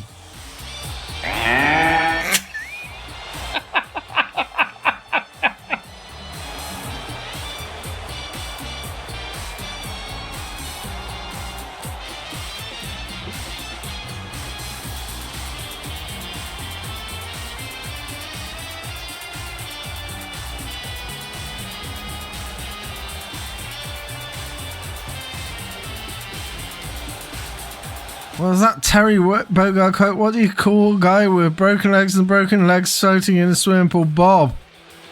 I don't think it was his arms and legs that were broken. It was his arse, wasn't it?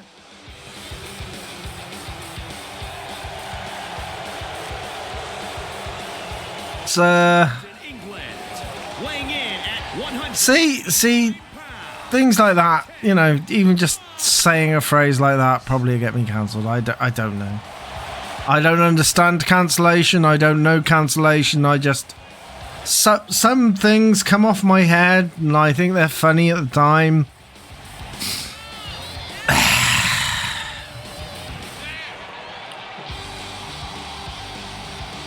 As I said, I could double down on them, but I can't be bothered. I'm a dickhead. No. It's not actually. It's not that I can't be bothered. It's just because I'm a dickhead. Yeah, that's right. Yeah. Ted Rogers. I've just realised I'm. Oh God. To actually get.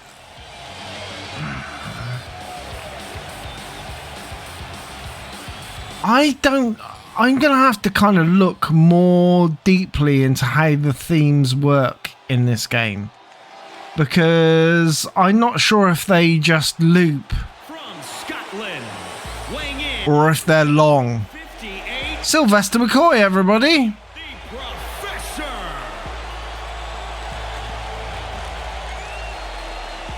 Yeah.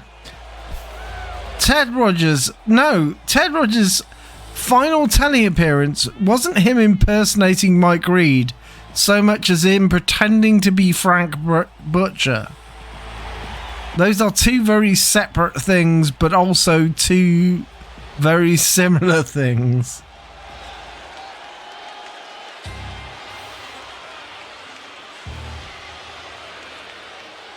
And introducing the champion from Yeah. London, weighing in at 100. I don't have a dude you can't say that voice in my head. That's the problem.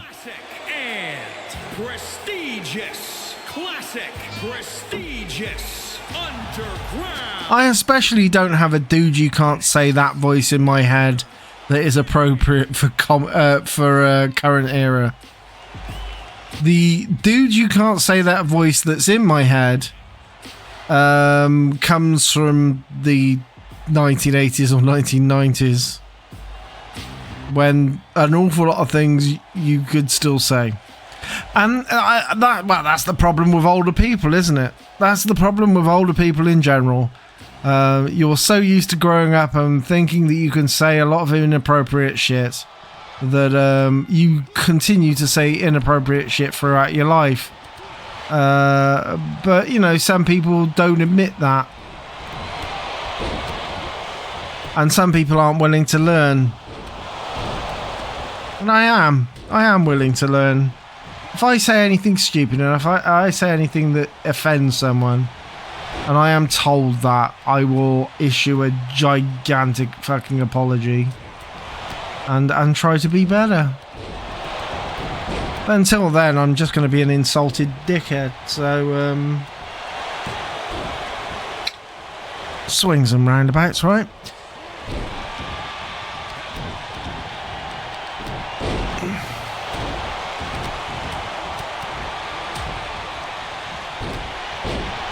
Well, Movkeep, you're older than me, right? You've said that in the past. I don't feel like I'm kind of calling you out on that.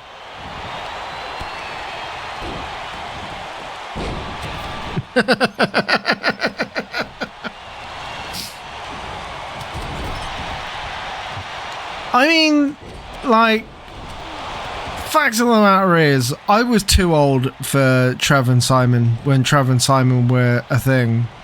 For the most part as well. It's just that I kept on watching.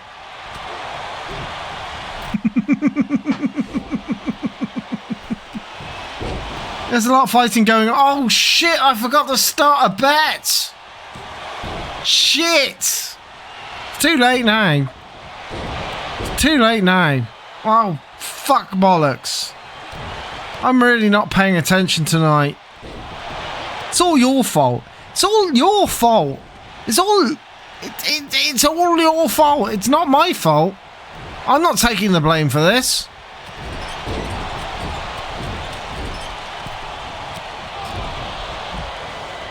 I tell you what, back in the early 1990s, Trevor and Simon did a tour, which they came to my town hall, and I would have been about, I'm going to say like, it was like the mid to late 90s. I would have been about 17, 18 at the time, I think. So it would have been about 1992, something like that. And I went there. Yeah, I was about 17, actually. I was about 17. And me and my mate bought tickets to go there, and we went there. And most of the people in the audience were older than me. Most of the people in the audience were older than me.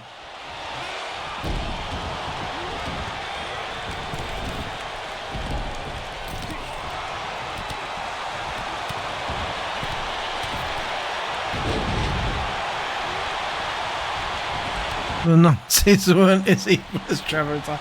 I'm telling you, like, even at, like, you know, 1992, 17. I'm 48 now, so yeah, 1992 would have been. And I went to a gig, Trevor and Simon gig at the Town Hall in Cheltenham, and pretty, I'm going to say 50% of the audience was students. 50% of the audience were students who were like, and college students at that. It was college students, so older than me at the time. I mean, at that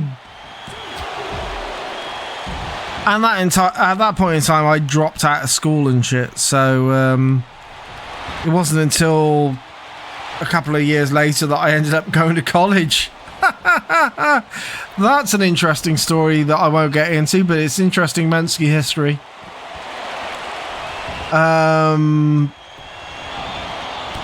But yeah,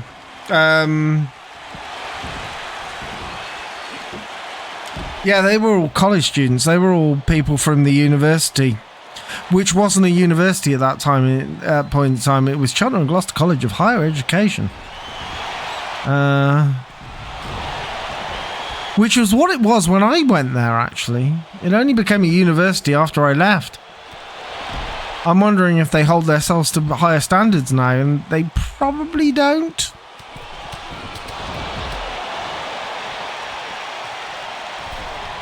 '24 in 1990. Oh my god. Geeky. Mate. You so old. Sorry.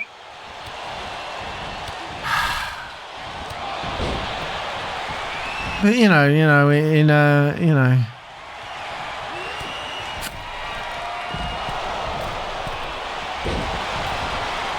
to be less insulted, how's the arthritis going? And I say that as a joke because I've only just realised I've only just, well, not realised, found out that due to certain fucking aspects of my life, I'm in my late 40s and I've got arthritis.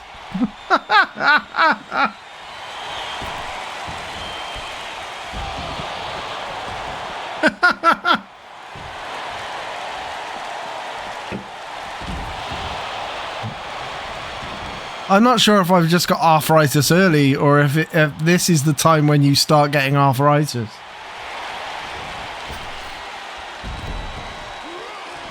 Yeah, I know. Well, I know you can, but you know what I mean. By the time you reach your 40s, you've got so much wear and tear in your bones. It's easier to get.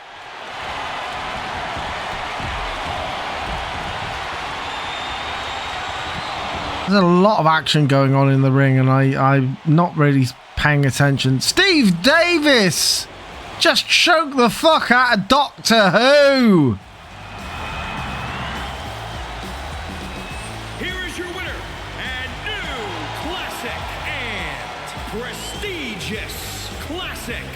Daniel Johnson Silverchair.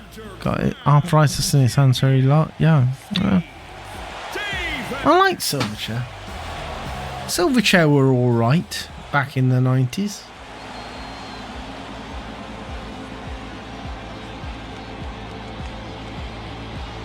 Steve Davis is now your very boring champion.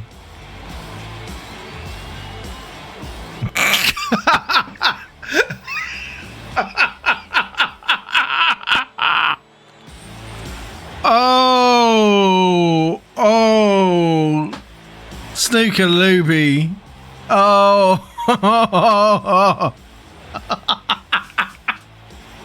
I shouldn't laugh at that. You shouldn't laugh at that. You shouldn't laugh at that.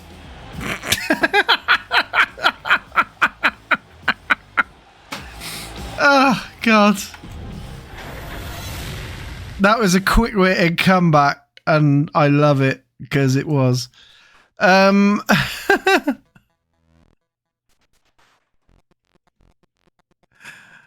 Oh, dear.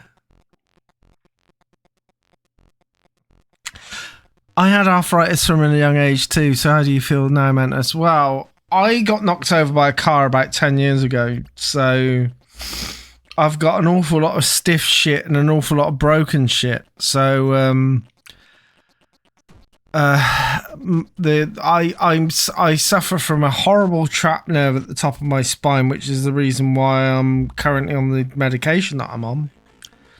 And I suffer from lower back problems because of the fucking problem things that happen to me. And I suffer from a fucking a hip not a hip problem, actually. The hip's fine, but the pelvis bone is not fine, so I have problems with that. Weirdly, the only leg that actually broke on me that I don't actually have a problem with from the fucking car accident is tibia or fibia. Can't remember. One of the bones in the leg. One of the bones in the leg, the lower leg. For some reason, that one's been fine. That's the only bone that it. Oh God. So long ago now. So long ago, but it. You know what? I always thought I was going to get knocked over by a car at 24 and die. It turned out that I got knocked over by a car at 32 and lived. Oh, well. No, 32. No, it wasn't 32. It was 30. Oh, God, I can't even remember now. No, 37, 36? I can't even remember now. I just hurt for no reason. The only difference between me and you, Chinny, is that I know all my reasons. If you looked back at your life, you'd find your reasons. That's the thing. If you look back at your life and go, oh shit, I used to do that all the time. Oh shit, I used to do that all the time. Oh shit, I used to do that all the time. All of a sudden, you'll realise exactly why you're fucking hurting, mate. Too much Amstrad, that's your problem. Right, so...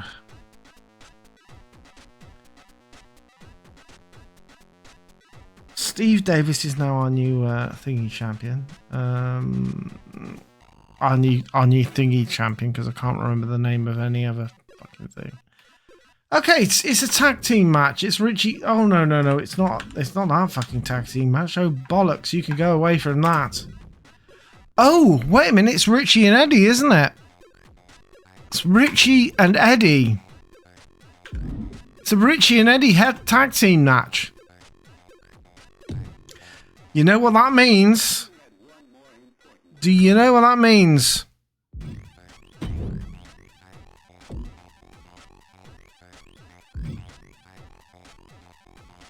My knees were so bad at age 30 that my doctor thought I played football. What are you doing, dude?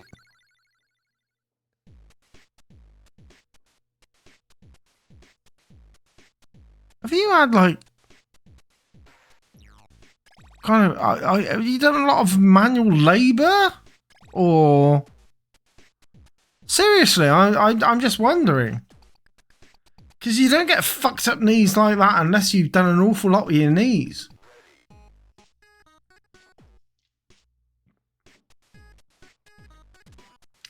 That'll be fucking it, mate. Stockroom. Yeah. That'll be fucking it. And, you know, you're not the fucking first person to start. You're not the fucking first person. You're not the fucking last to lift with their knees and not their back, right? Because to this day, I fucking do it.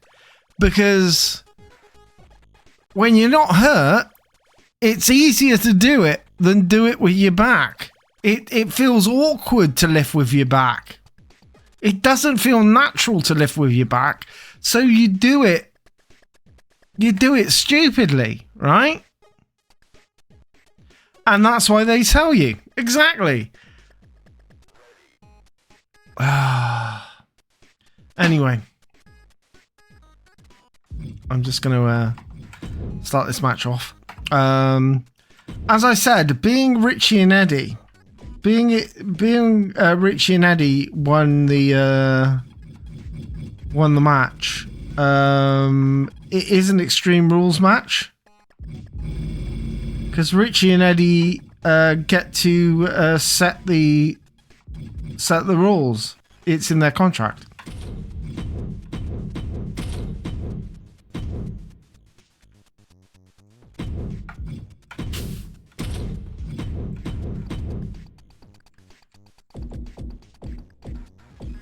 It's like Raven's rules.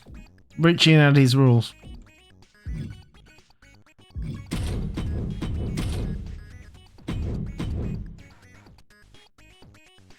You're supposed to live with your neck.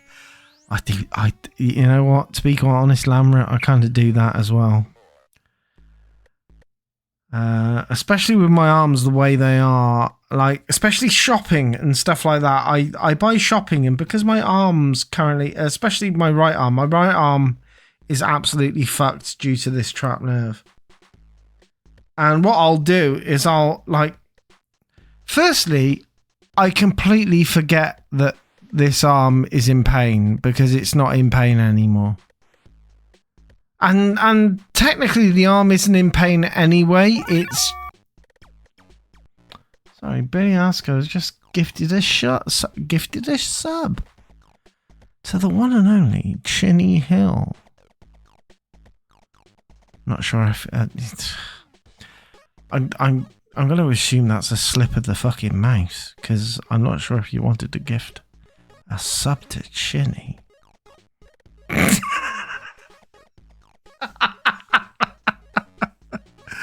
Oh, God. Anyway. Are we done? I think we're sorted.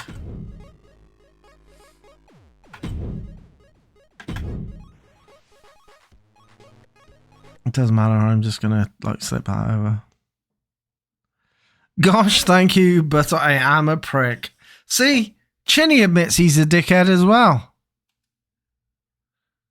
Something to do with Generation X, right? I mean...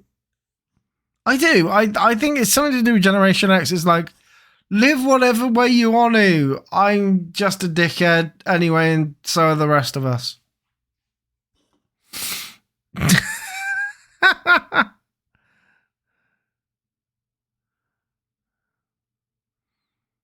I don't know. We're all pricks here. We are. Well, apart from, we probably... to any of our millennial and Zoomer crowd, I honestly don't think I've probably got that many Zoomers as an audience. Millennials, yes. Cuspers, almost certainly. I get a feeling that Generation Z won't like what I'm up to. Especially every so often, having Royal Rumbles where Jimmy Savile comes out, they won't understand. The following contest is a I don't understand. Extreme Rules match and is for the undisputed television all-star tag team Geeky, you're almost definitely still Gen X, and that's the thing, right? I feel like I'm on the late stage of Gen X, and I was born at 75. That was like 5 years. Gen X went for 5 years longer than that. You have to be born in like 80 or 81 to not be a Gen Xer.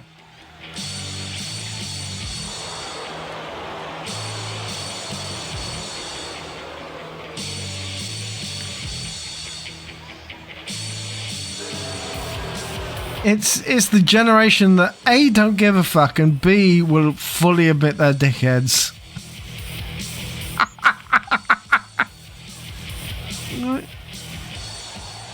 We never knew better. We never knew better. It's not like our parents brought us up. It's here comes the detectives. 55 pounds. They are the undisputed television all-star tag team champions. Snooker Loopy 78 was born in 1980. No, 79, sorry. You've got a misleading. You've got a misleading tag, mate. Turns out that you were the 79th Super Snooker Loopy rather than a Snooker Loopy that was born in 79.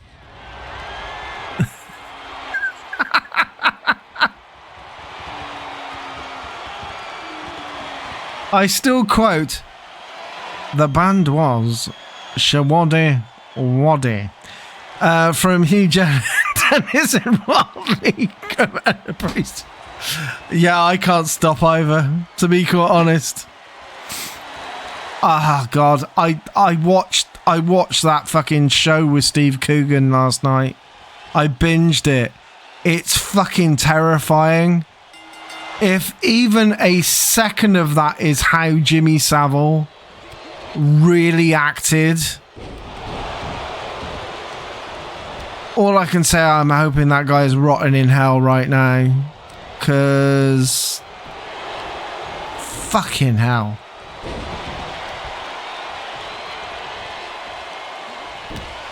Yeah, it's terrifying, isn't it, Mevcube?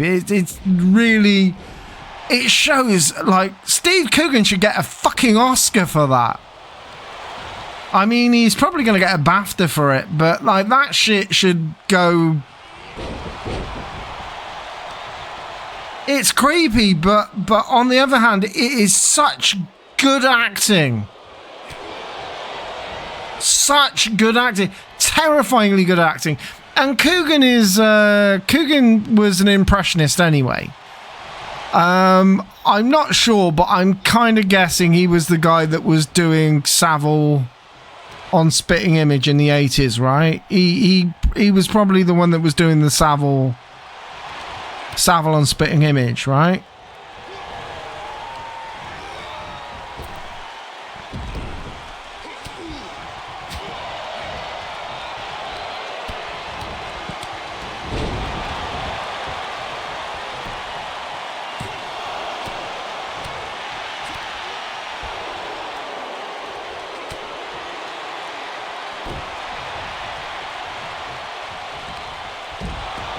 But The Reckoning, isn't it? It's called The Reckoning.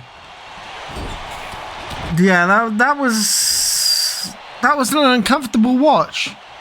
As somebody that constantly still takes the piss out of Jimmy Savile to this day, and for that matter, took the piss out of Jimmy Savile when he was alive.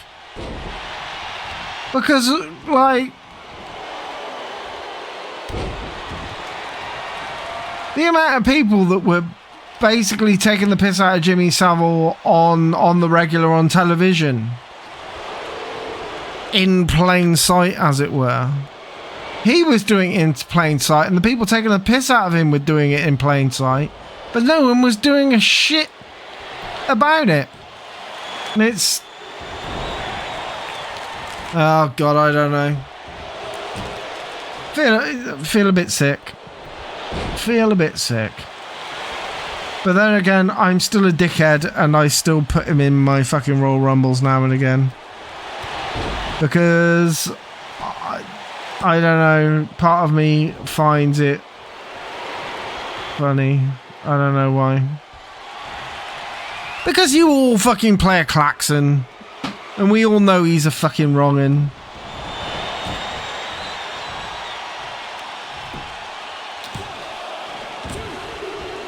Has he done it? Yes! Columbo has done it.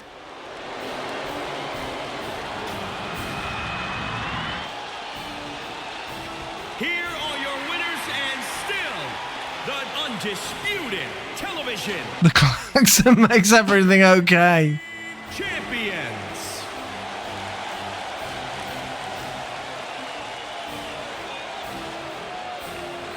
Yeah, that fucking gravestone and everything. Quite rightly defaced, you know, and removed. He now lives in a fucking unmarked grave. And even that's too good for him, because I think his body should be tossed to sea.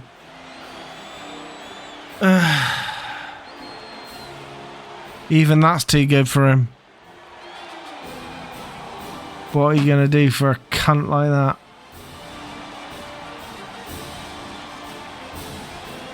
So the detectives continue their grasp of the titles. Oh shit. Sorry. See how the sausage was made. Is there any footage of Adrian Street beating the piss out of him? Cumberdanes? I'd like to see that as well. And I don't think there were any cameras at that event. Because... yeah. Adrian Street has his number. And Adrian Street... for anybody who is only a wrestling fan on the periphery, Adrian Street was a Welsh wrestler of some repute who had a very effeminate gimmick, but was the hardest man in pretty much any room he was ever in. And billed from the Royal Forest of Dean. That was always weird, because the Royal Forest of Dean is in Gloucestershire. Next to Wales, not Wales. The Forest of Dean isn't in fucking Wales. It's in Gloucestershire. I know where the Forest of Dean is because my mates live in the Forest. I have mates that come from the Forest of Dean. Daddy Brown, yeah, Daddy Brown. That guy, he comes from Cinderford. The accent that he shows on my videos is the accent of a man from the Royal Forest of Dean. Not fucking Welsh. It's not Welsh. Although if you ask him who killed the bear, they get all weird. That's another story. But yeah, Adrian Street, Welsh wrestler of some repute that was rather hard. And there's a really interesting interview with him, like a multiple part interview with him on YouTube. And he's passed away now. He died like like a few months, like a year ago or something. But there is an interview with him, and he was probably getting on for his 80s when this interview was done. And it's a really interesting interview if anybody loves their wrestling, because he went up against Randy Savage and all sorts of fucking major tier wrestlers. Somehow never ended up in the WWE himself, despite the fact that he was basically the fucking template for Goldust. I mean, like, Dustin has got to credit Adrian Street for his gimmick. You know what I mean? Like, seriously. Adrian Street's gimmick is basically 70s Goldust. But anyway. Yeah. Have a look on the YouTubes for the interview with Adrian Street, and he goes on about in the 60s or whenever it was when he actually went up against Savile and kicked the living shit out of the man. So there we go.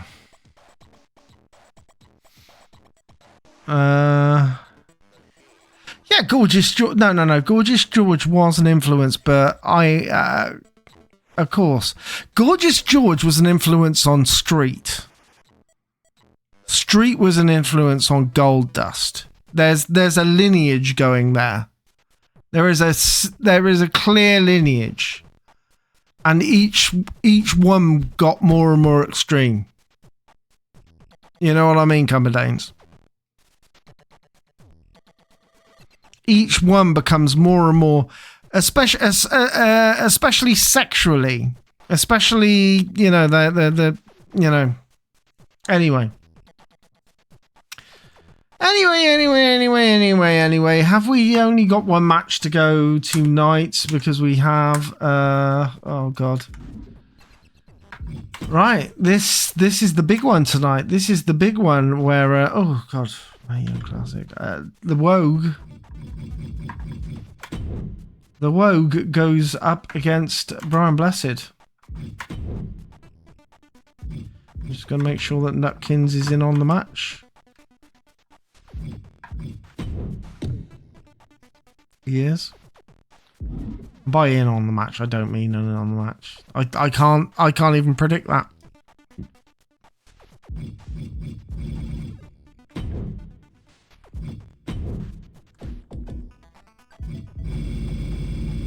Be interesting to see if Terry Wogan has got what it takes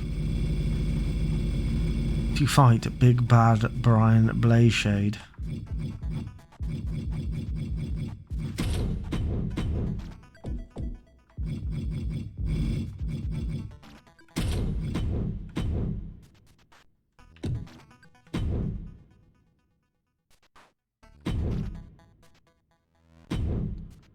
Okay, we're ready to go.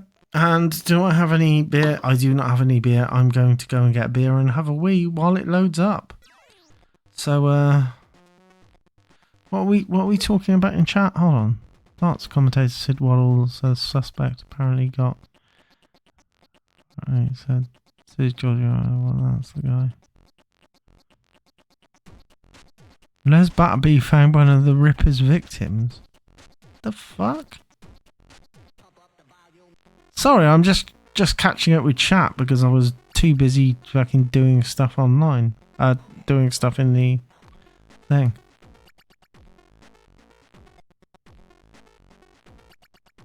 Oh, I did hear that Savile was apparently a suspect in the Ripper case because he was big. He was good friends with fucking Sutcliffe in the fucking mental ward, wasn't he? Because there's that famous picture of Savile introducing Sutcliffe to Frank Bruno, isn't there, or something like that? Is that the fucking picture? It is Bruno, isn't it? It is Bruno. Yeah. Great photo of them. Capital Gold can buy that kind of publicity. Oh, Jesus Christ. Yeah, well. Yeah, well, we all know about Savile's volunteer work at Broadmoor. Right, okay. Enough of that bollocks anyway. I think we talked about it too much. Let's see what happens between Terry Wogan and Brian Blessed. I'm going to have a wee and then I'm going to get another beer while it loads.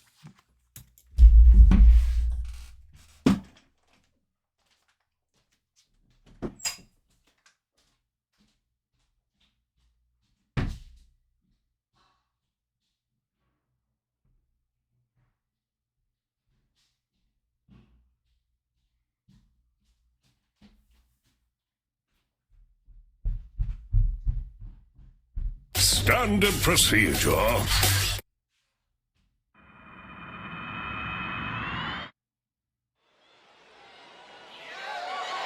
The following contest is scheduled for one fall and is for the undisputed television All-Star Championship.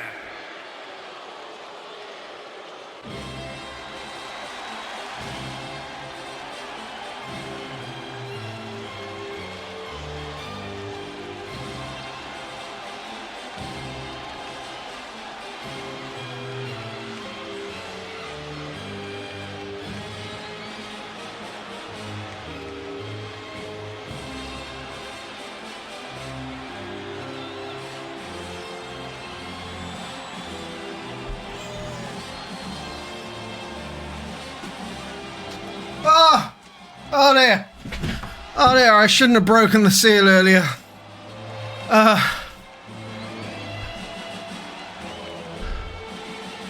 Oh my. At least I switched it over before I got back.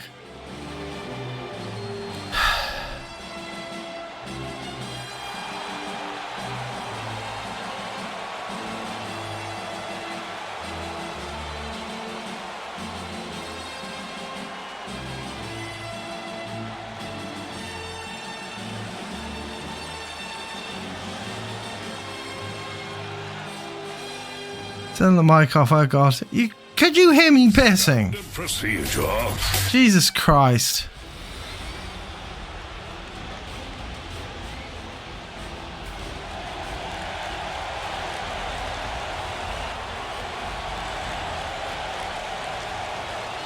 Well, I mean, at least you know I went for a piss. I don't care.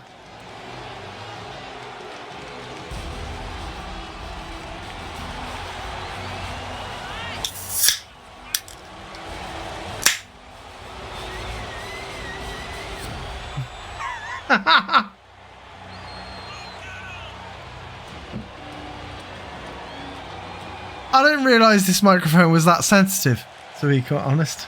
But there you go. I also probably left the fucking door open, which was an idiot thing to do.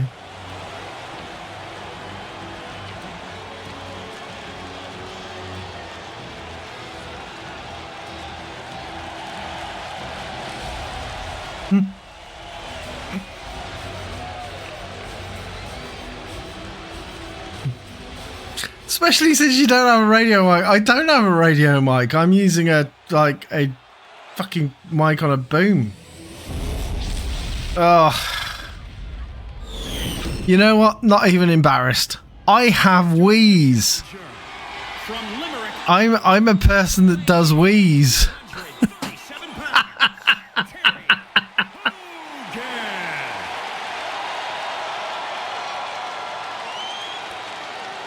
I am a human being that does wheeze and poos. Weighing in at 278 pounds, he is the I don't know, at your age, I imagine you have to push.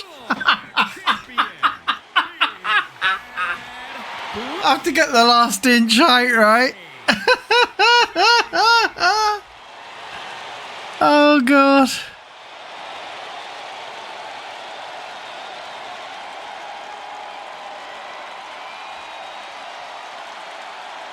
I haven't been here that long, but the chat has taken some strange turns tonight. Well, stranger than usual. Oh my.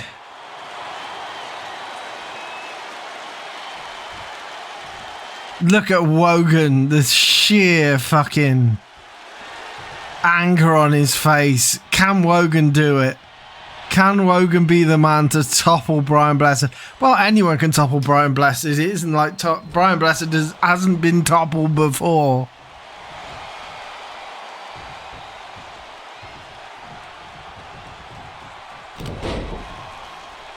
But it does feel like Brian Blessed has started as the dominant party.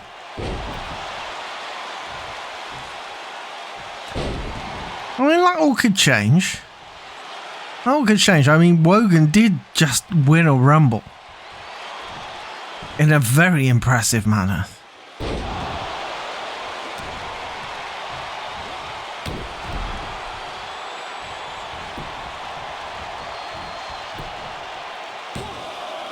They're going for the cover early.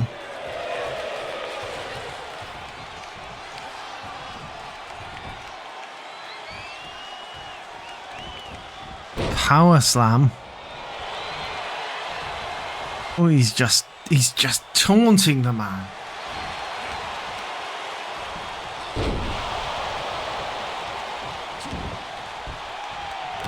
See, the best way to beat Brian Blessed is get him on the floor and then make sure that he doesn't get up. But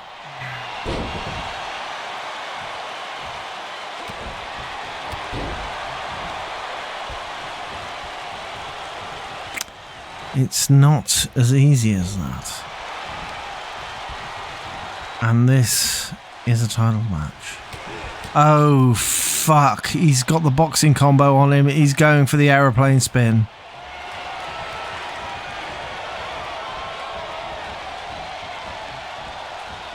This can't be the end of Terry Wogan already, right?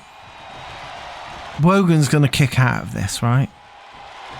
Wogan is going to kick out of this. Oh, it might be a rope break. No. Wogan boats out. 2.5 count.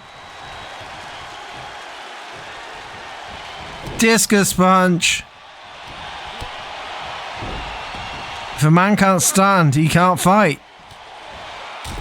Yes, the silver method. It's the Irish clover. Is it the Irish clover leaf? He's got the Irish clover leaf on, but there is a rope break.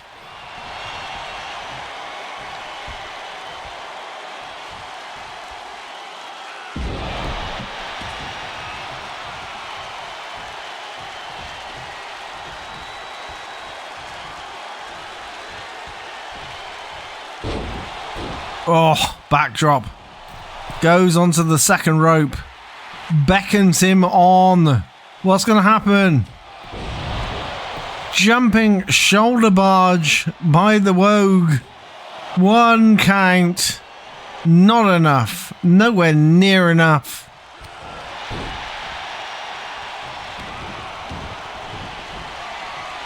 He's going for the Irish cloverleaf again. Can Brian Blessed get out of the Irish cloverleaf?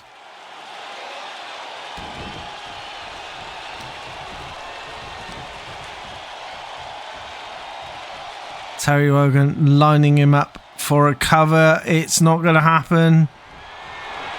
Brian Blessed. Oh no, he's going for the Irish cloverleaf again. Terry Wogan, I think, realises that he cannot beat Brian Blessed with regular striking moves. Wogan wins.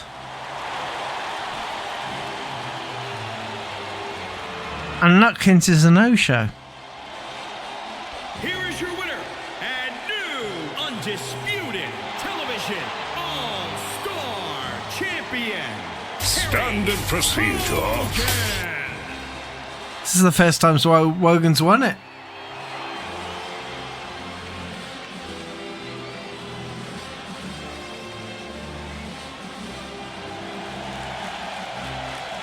I'm going to allow it. It's fucking Wogan, isn't it? Sir Terence.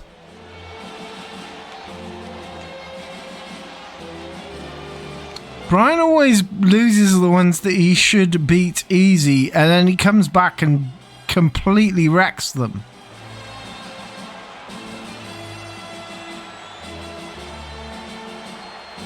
Does Nutkins know he can challenge? Well, that is a question. He should know he can challenge, but that doesn't mean that he does. I've sorted him out so he can challenge at any fucking moment, but he just keeps on not challenging. I like Brian, but this feels right. Yeah, I know, right? It does feel right. Oh, okay. So, at this point, time for an episode of Focus North, isn't it?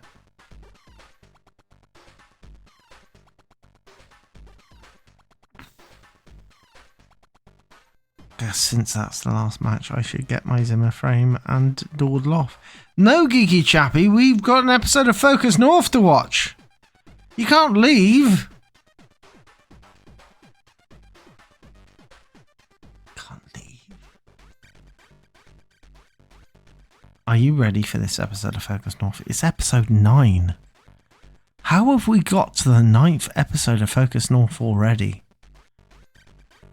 We have had 9 episodes. Well, actually, I say 9 episodes. We haven't done wrestling every stream, have we? We've done other things like fishing.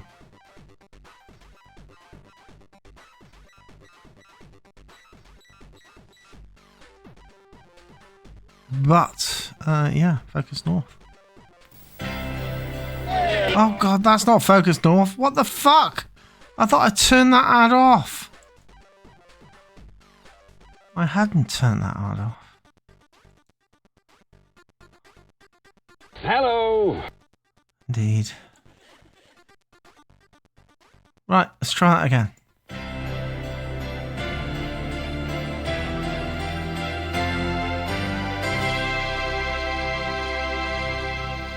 Right now on Pennine, our regional magazine full of features and guests. It's Focus North. I'm Shona Lincoln. And I'm Tom Whitlam. Welcome to Focus North. Speaking of how Focus North.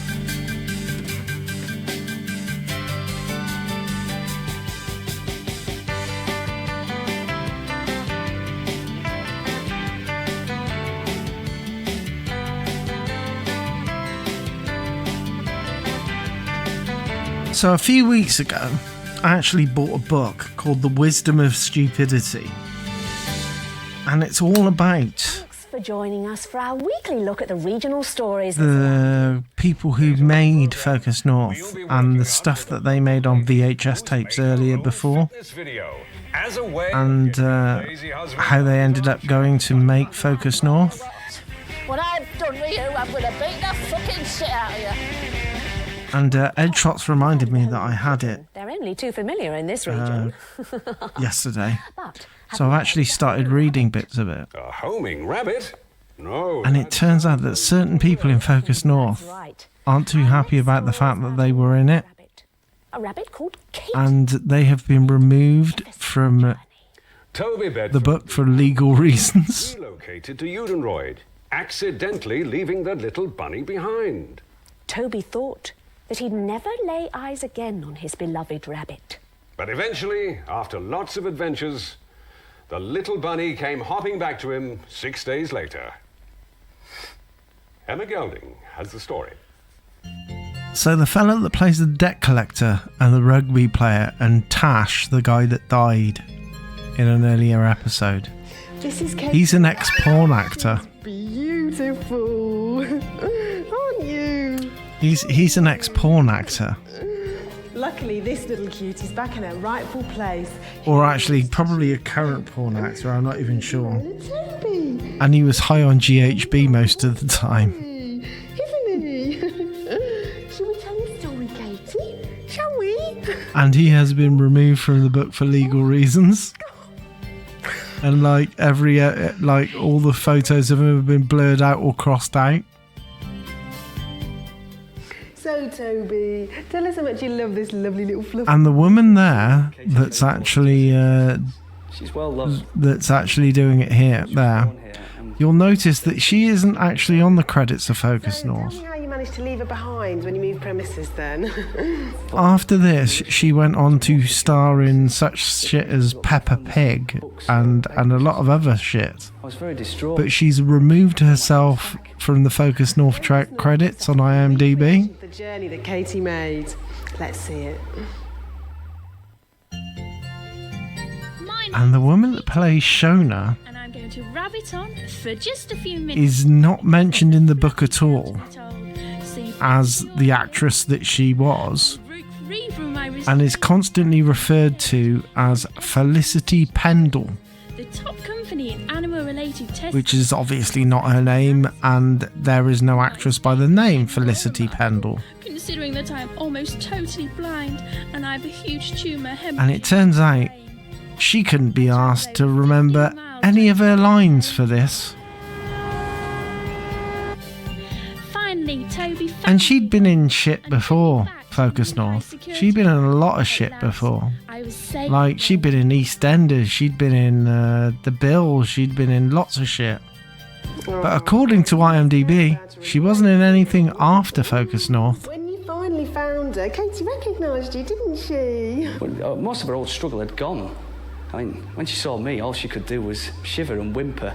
Oh, overcome with joy, weren't you? Oh, what we did was pop her on the operating table and warm her by Bunsen burner. Pop her in a nice new cage. It is not unusual for animals to find their way back to their owners. But this is hardly a happy story, as I am only too aware of the horrible experiments that Essen Laboratories conduct on their animals. So what sort of work is it that Kate is helping you with here at Essence? It looks like Willow from Buffy. What her? We're dedicated to eradicating shame and sorrow across the globe. Our promotional video. Doesn't look like Hannigan. Oh, let's see it. Essence Makeup for Men. Essence proudly present the Sport Makeup range. Your client is physical. His body's ready for action. Well, that's what true. about his face? For the rugby league player, try some Try. Rugby league makeup for men, what a conversion. Sweat Look Gel gives a greasy lankness to any perm. To stop bleeding, facial glitter jelly with a styptic factor of 9. Lipstick, nail varnish and gum shield available in most squad colours. Even the toughest stiff I don't know what she played on Peppa Pig. Powder. Try our position-specific fragrances. Choose from Scrum Aroma, Tackle Scent or Pungent Fullback. Conceived and delivered by the Essence Institute. Go on, force yourself. Also from Essence Makeup for Men, fishing is a philosophy and a gentleman's sport demands a gentleman's makeup. Real Man.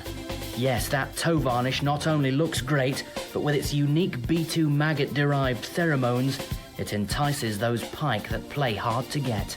Flutter those fly leg eyelashes at the water's edge, and the keep net will swell to bursting. Real men use real. Go on, force yourself. For a lot of clients, working out just doesn't work out.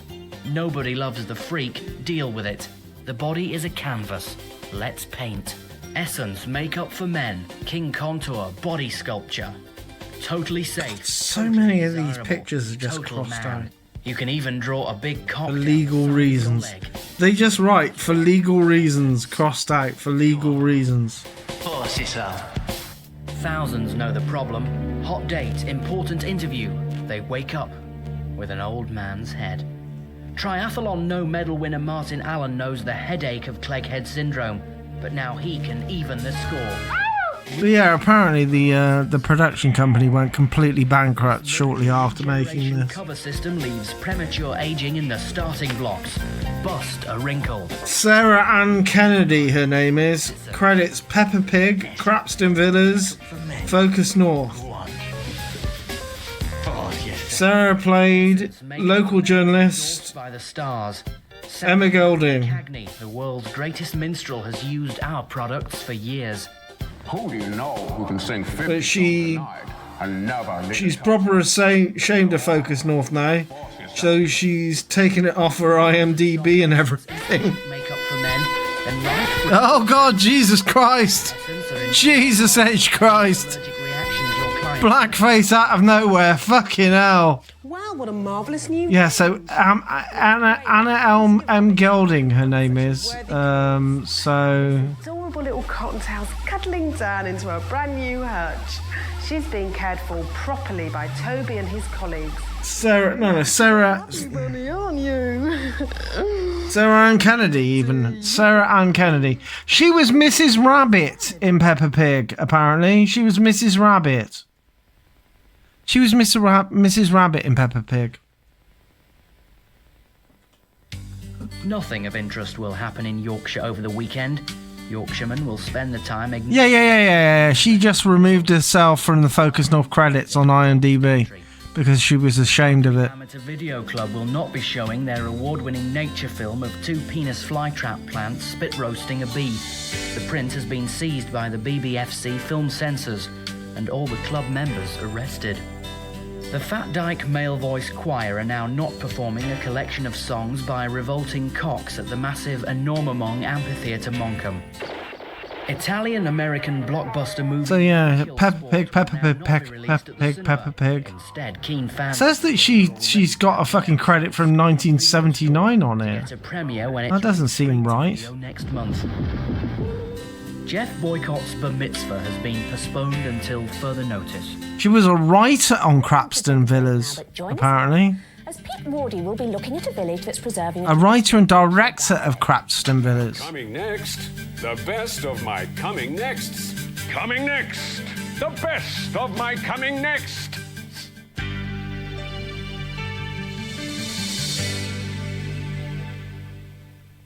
This is an everyday object. Can you tell what it is? We'll tell you after the break. I think you forgot to blur it. And overweight like me, you've got real problems finding clothes. That's why Mighty Large, the clothing store for big and massive men, is like a gift from the gods.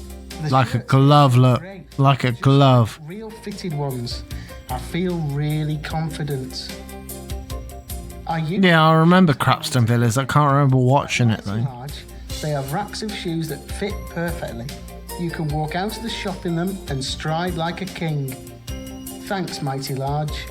No longer... £9,700. I think you've been ripped off, mate. That's because Mighty Large make clothes for the gods.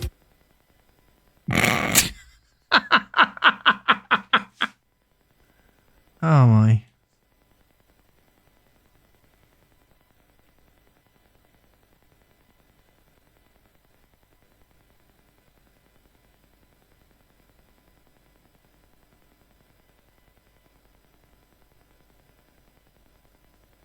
We asked you which everyday object this was. It's an old wooden table.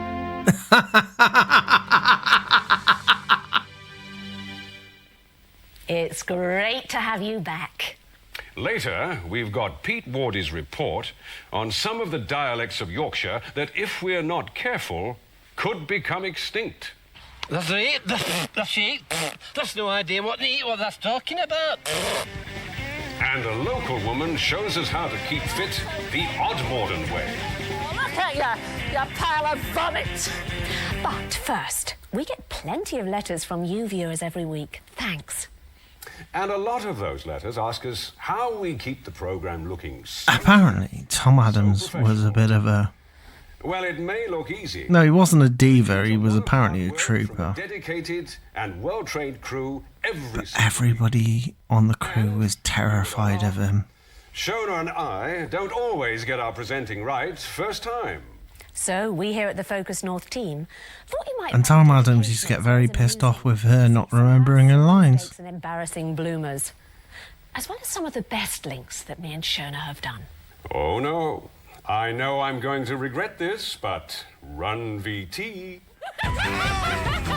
Okay, so there might be a moment in this. A remarkable man from Wakefield. Oh my God! I said Wakefield and I meant Wackfield.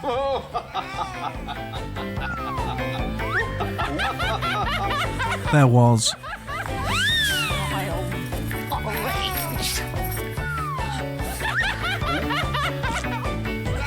Focus North. I'm gonna guess that the woman that played Shona ended up treading the boards after this and just wasn't on television again.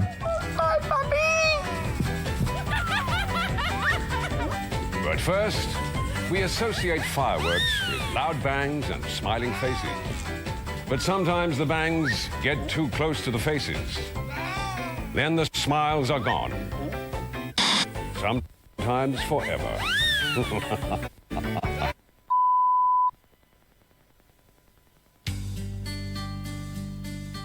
Well, we apologise for the break in our programming.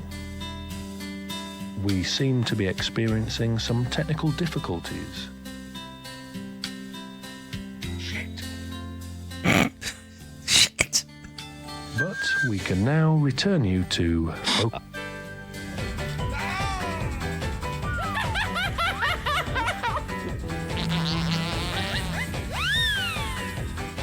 And do you remember this classic from this program? Some of our silly mistakes and embarrassing bloomers, as well as some of the best licks that me and Shona have done.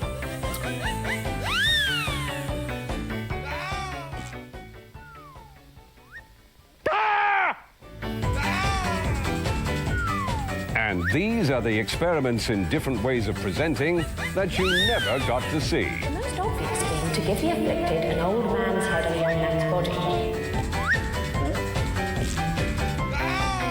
Thanks for joining us. For the weekly stories that surround you, focus north!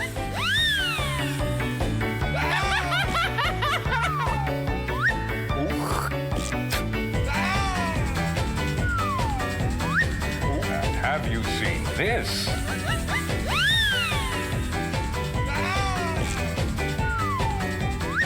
And remember this, do you?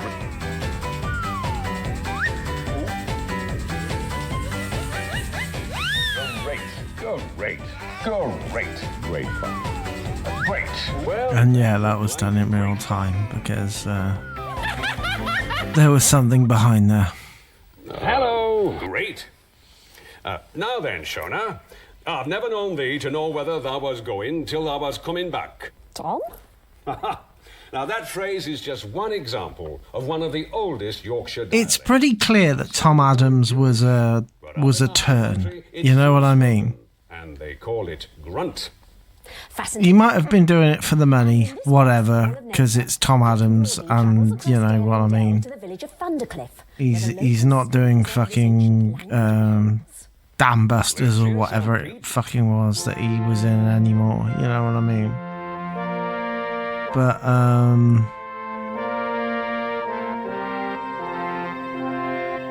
he did what was needed of him on this show. And like the people that were making it were apparently terrified of him. I think he must have got it to an extent. But even so, like if you read the book, they were terrified of him. I can be there in under 60 seconds. They were terrified of him being pissed off at things. And I don't think that he probably was. It was just that he is an actor of some repute, you know what I mean? Despite the fact that he spent the last fucking, like, well, I say the last lot of his life. He died in 2013 or something like that.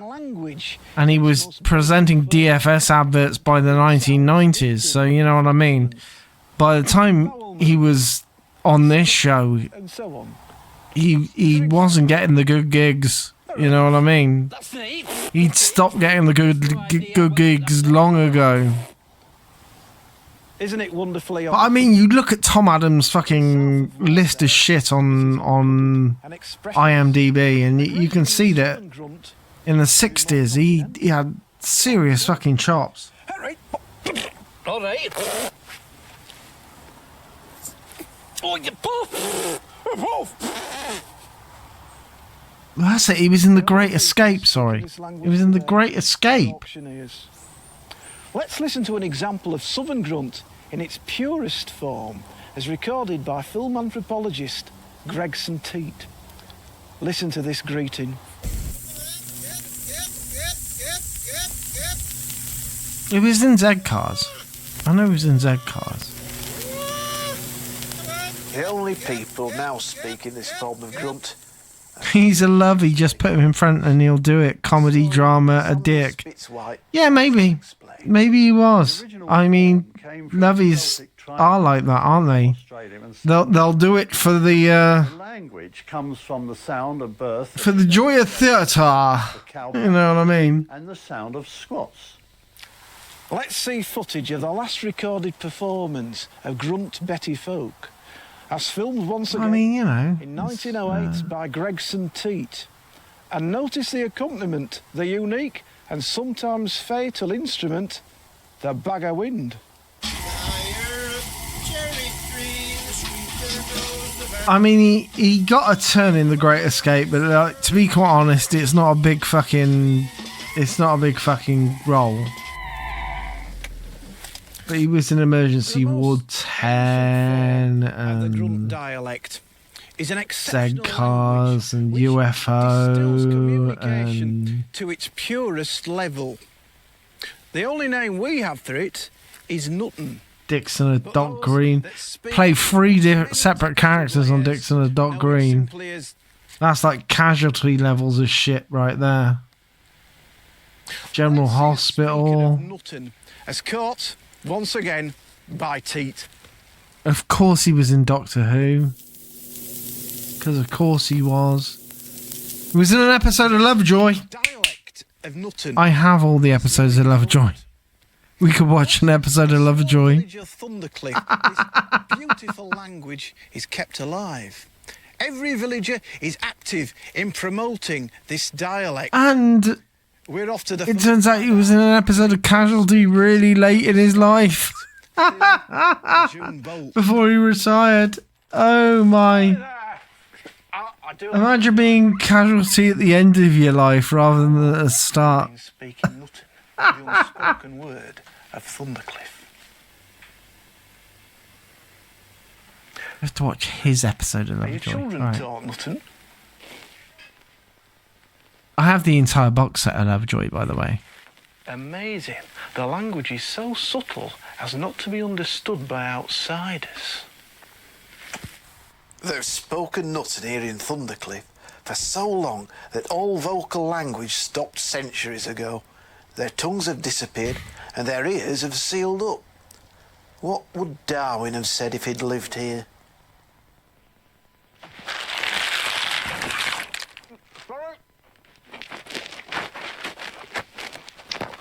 I'm really enjoying my conversation here, and I'm learning a lot. I'm having a right good chinwag. Go on. Say something rude in Nutton.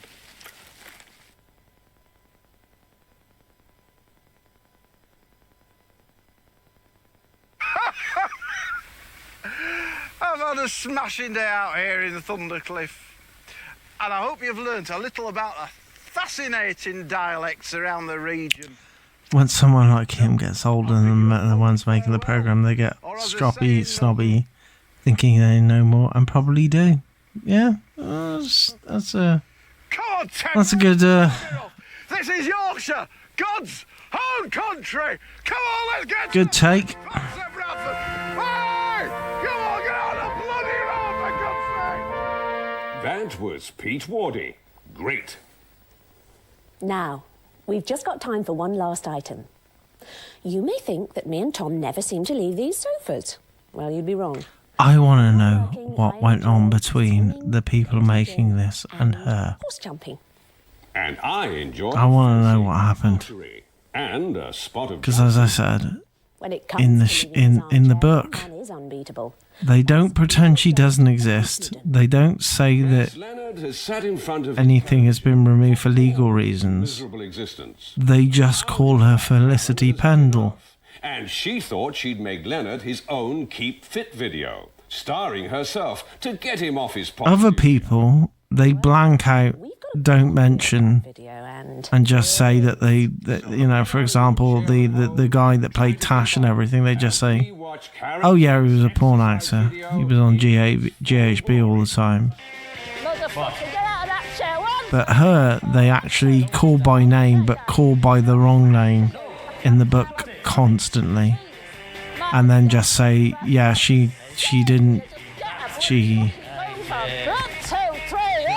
never remembered any of her lines. Well, there's actually kind of like one bit in there where they get really pissed off with her. And like say, if you're making a fucking television program for Channel 4, then you can fucking Innocent man. make the decisions or some weird shit like that. Oh God, no, no, no, no. And It's red, but no. goes for a marathon 72 hours of non-stop cooking. Which will become a delicious. She was in EastEnders. Looks like pudding. It's like a Christmas pudding. An Alan Smithy like situation. I don't know. I honestly don't. See you then. And remember, for the stories that surround you, Focus north. from us, good. I mean, it's clear that their reference to her in the book, they're just kind of likening. I don't know if they're likening her to Felicity Kendall, or if they just decided to call her Felicity Pendle. Because it's clearly it's a take on Felicity Kendall. Next, the evening's big film, Cars and Spies. But her name is Adele Salem. You search for Adele Salem online, and you'll find a interview with her, a video interview with her that was done during the 2000s, and you'll see the IMDb for her stops at Focus North. So whatever happened to the woman that played Shona, I am honestly not sure. But all I know is, well, hold on a minute. Hold on a minute. Okay, so I'll go back here. Alexa, light on. I'll find the bits of the book, and I will read it to you.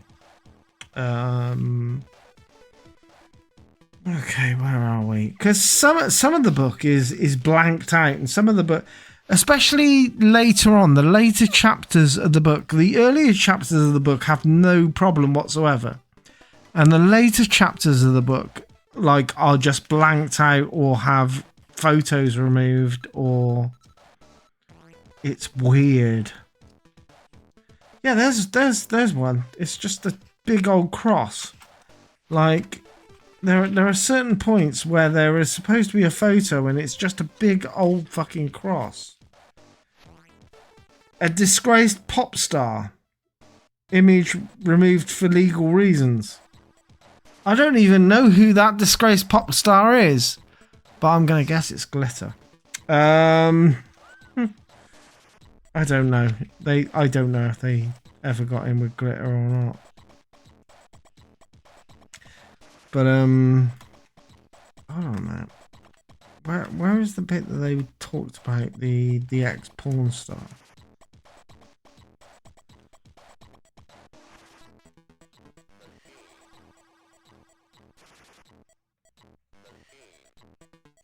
There was a bit where they... Oh, no. It's earlier in the book. Earlier on in the book. It's quite a thick book, actually. But yeah, if you want to look for it, it's called The Wisdom of Stupidity. There aren't many copies available, as far as I'm aware. When I looked, there were only like about 8 copies available from Amazon. And it's quite a thick... It was published in 2017, believe it or not. So it's been around for a while. When I started doing this Focus North stuff, I did an awful lot of searching about Focus North, and I ended up buying the book. And I just didn't read it for whatever reasons. And then Ed Trotz kind of sent me a link and said, "Oh, this book exists. You really need to get this." And I'm there going, "Yeah, I got it. I got it a few weeks ago." And today, actually earlier today, while shit was going on, I read it. Because I didn't think it would be as entertaining as it is. And Jesus Christ, is it entertaining? Okay, so, like, on the Tom Adams section, it basically says, on the Focus North set, silver-haired, golden-bodied,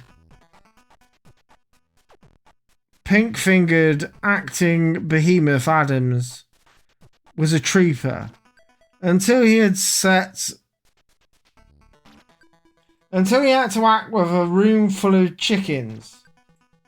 He then understandably became a bit grumpy. Adams sadly took the Stanner stair finally took the Stanner stair lift to life in 2014. Oh God.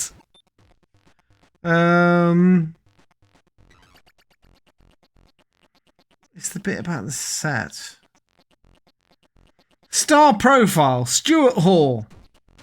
Film and television, It's a Knockout, Pub Quiz, Focus North.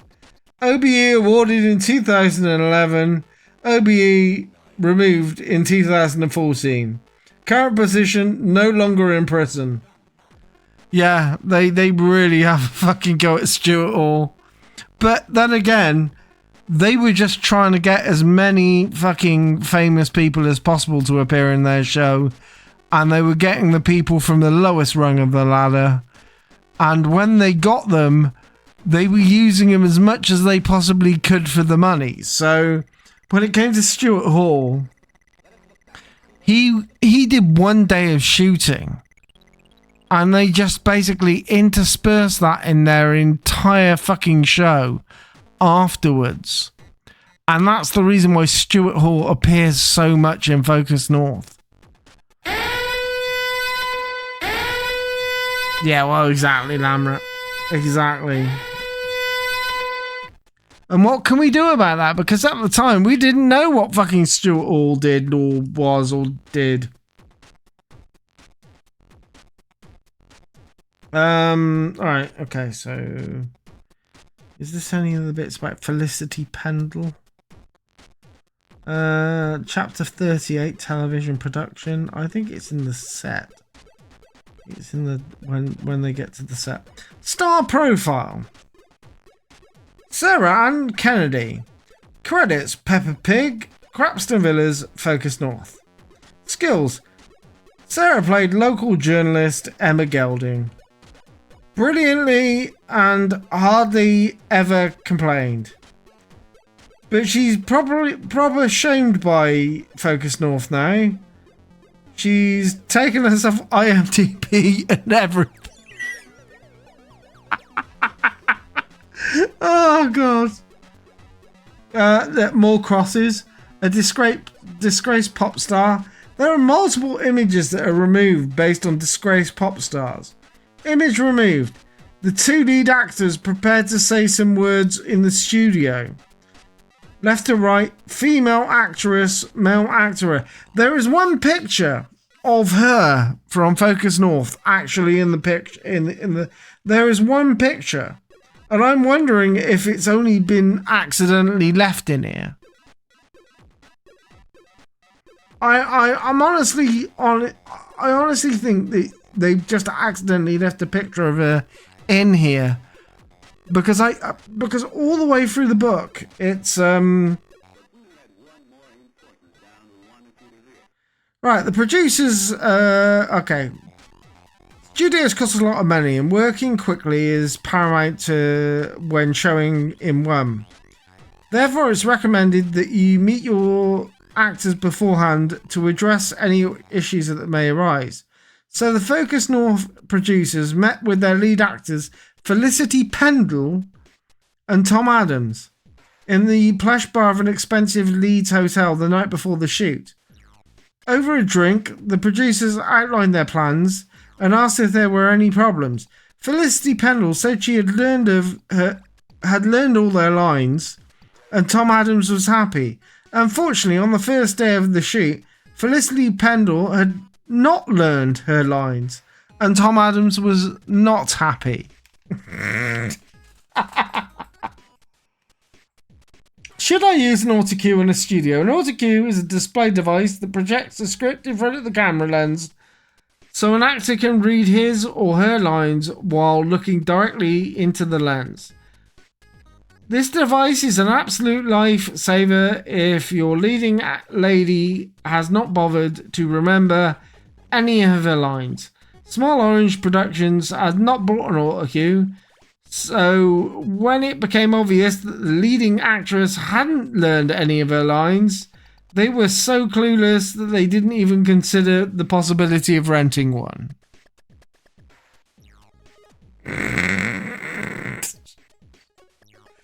And it goes on. It just goes on. It's just like...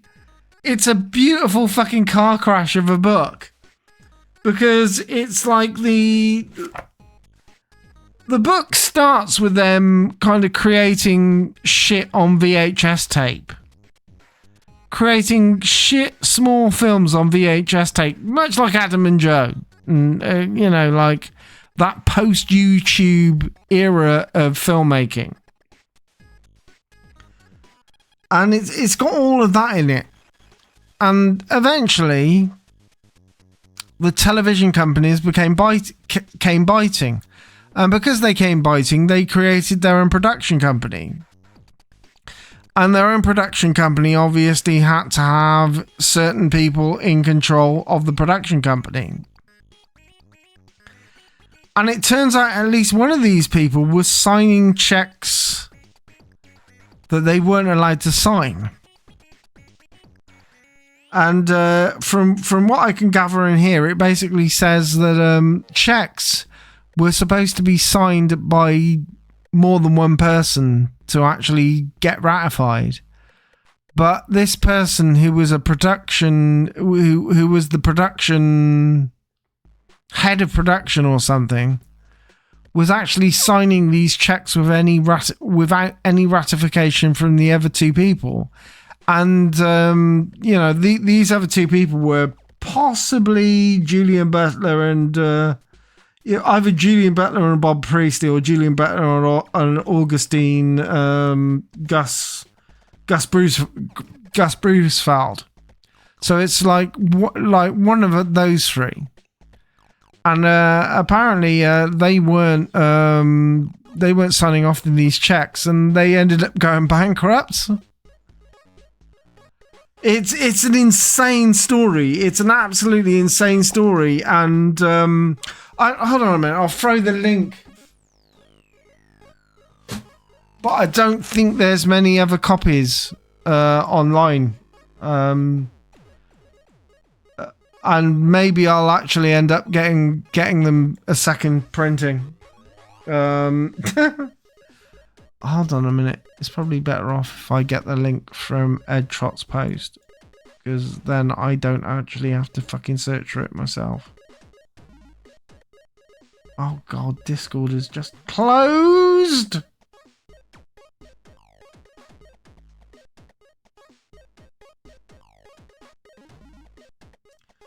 Where the hell is Discord?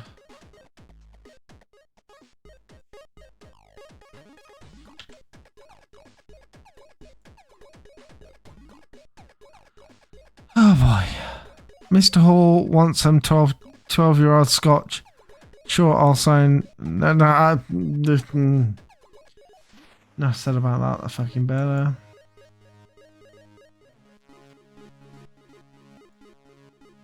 Alright, here we go. Here is the link if anybody wants to buy the book. I'm not sure how many copies are left, because I don't think there were many left when I looked at it.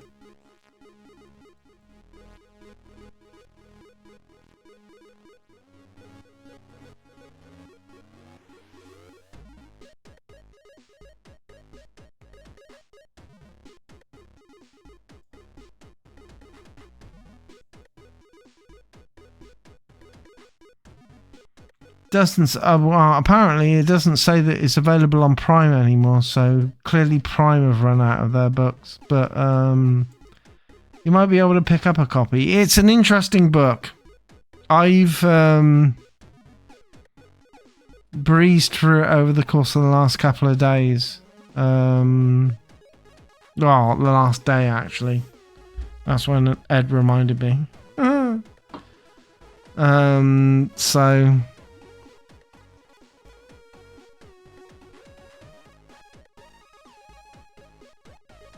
yeah.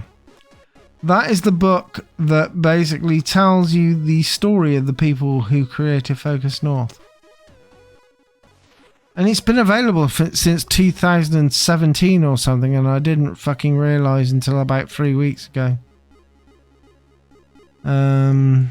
So... the movie making guidebook that's already completely out of date. But there you go. Alexa, light off. 'Cause I hate light. And you should know I hate light. I hate the sunlight. I hate light. I prefer a dark room. I'm going to say that. Probably a bad thing to say.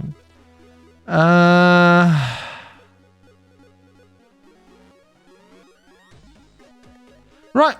It's time to finish off for the night. Thank you, 37 viewers, for staying here. I am going to go to sleep.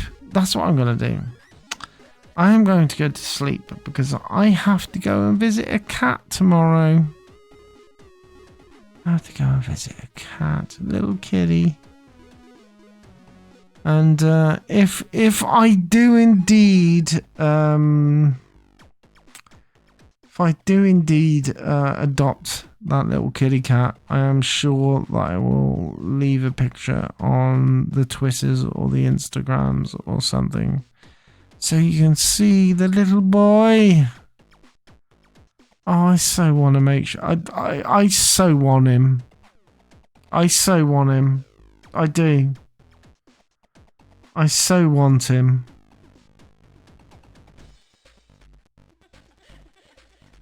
But there we go. Anyway, I'm going to shut up about kitty cats now, and I'm going to find someone to raid. Raidy, channel. Playing catch up is on. Playing catch up is on with 9 viewers.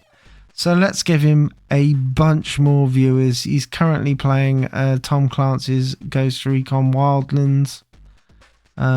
So we will go to him tonight. Okay. So until next time, after you've all kind of joined the raid.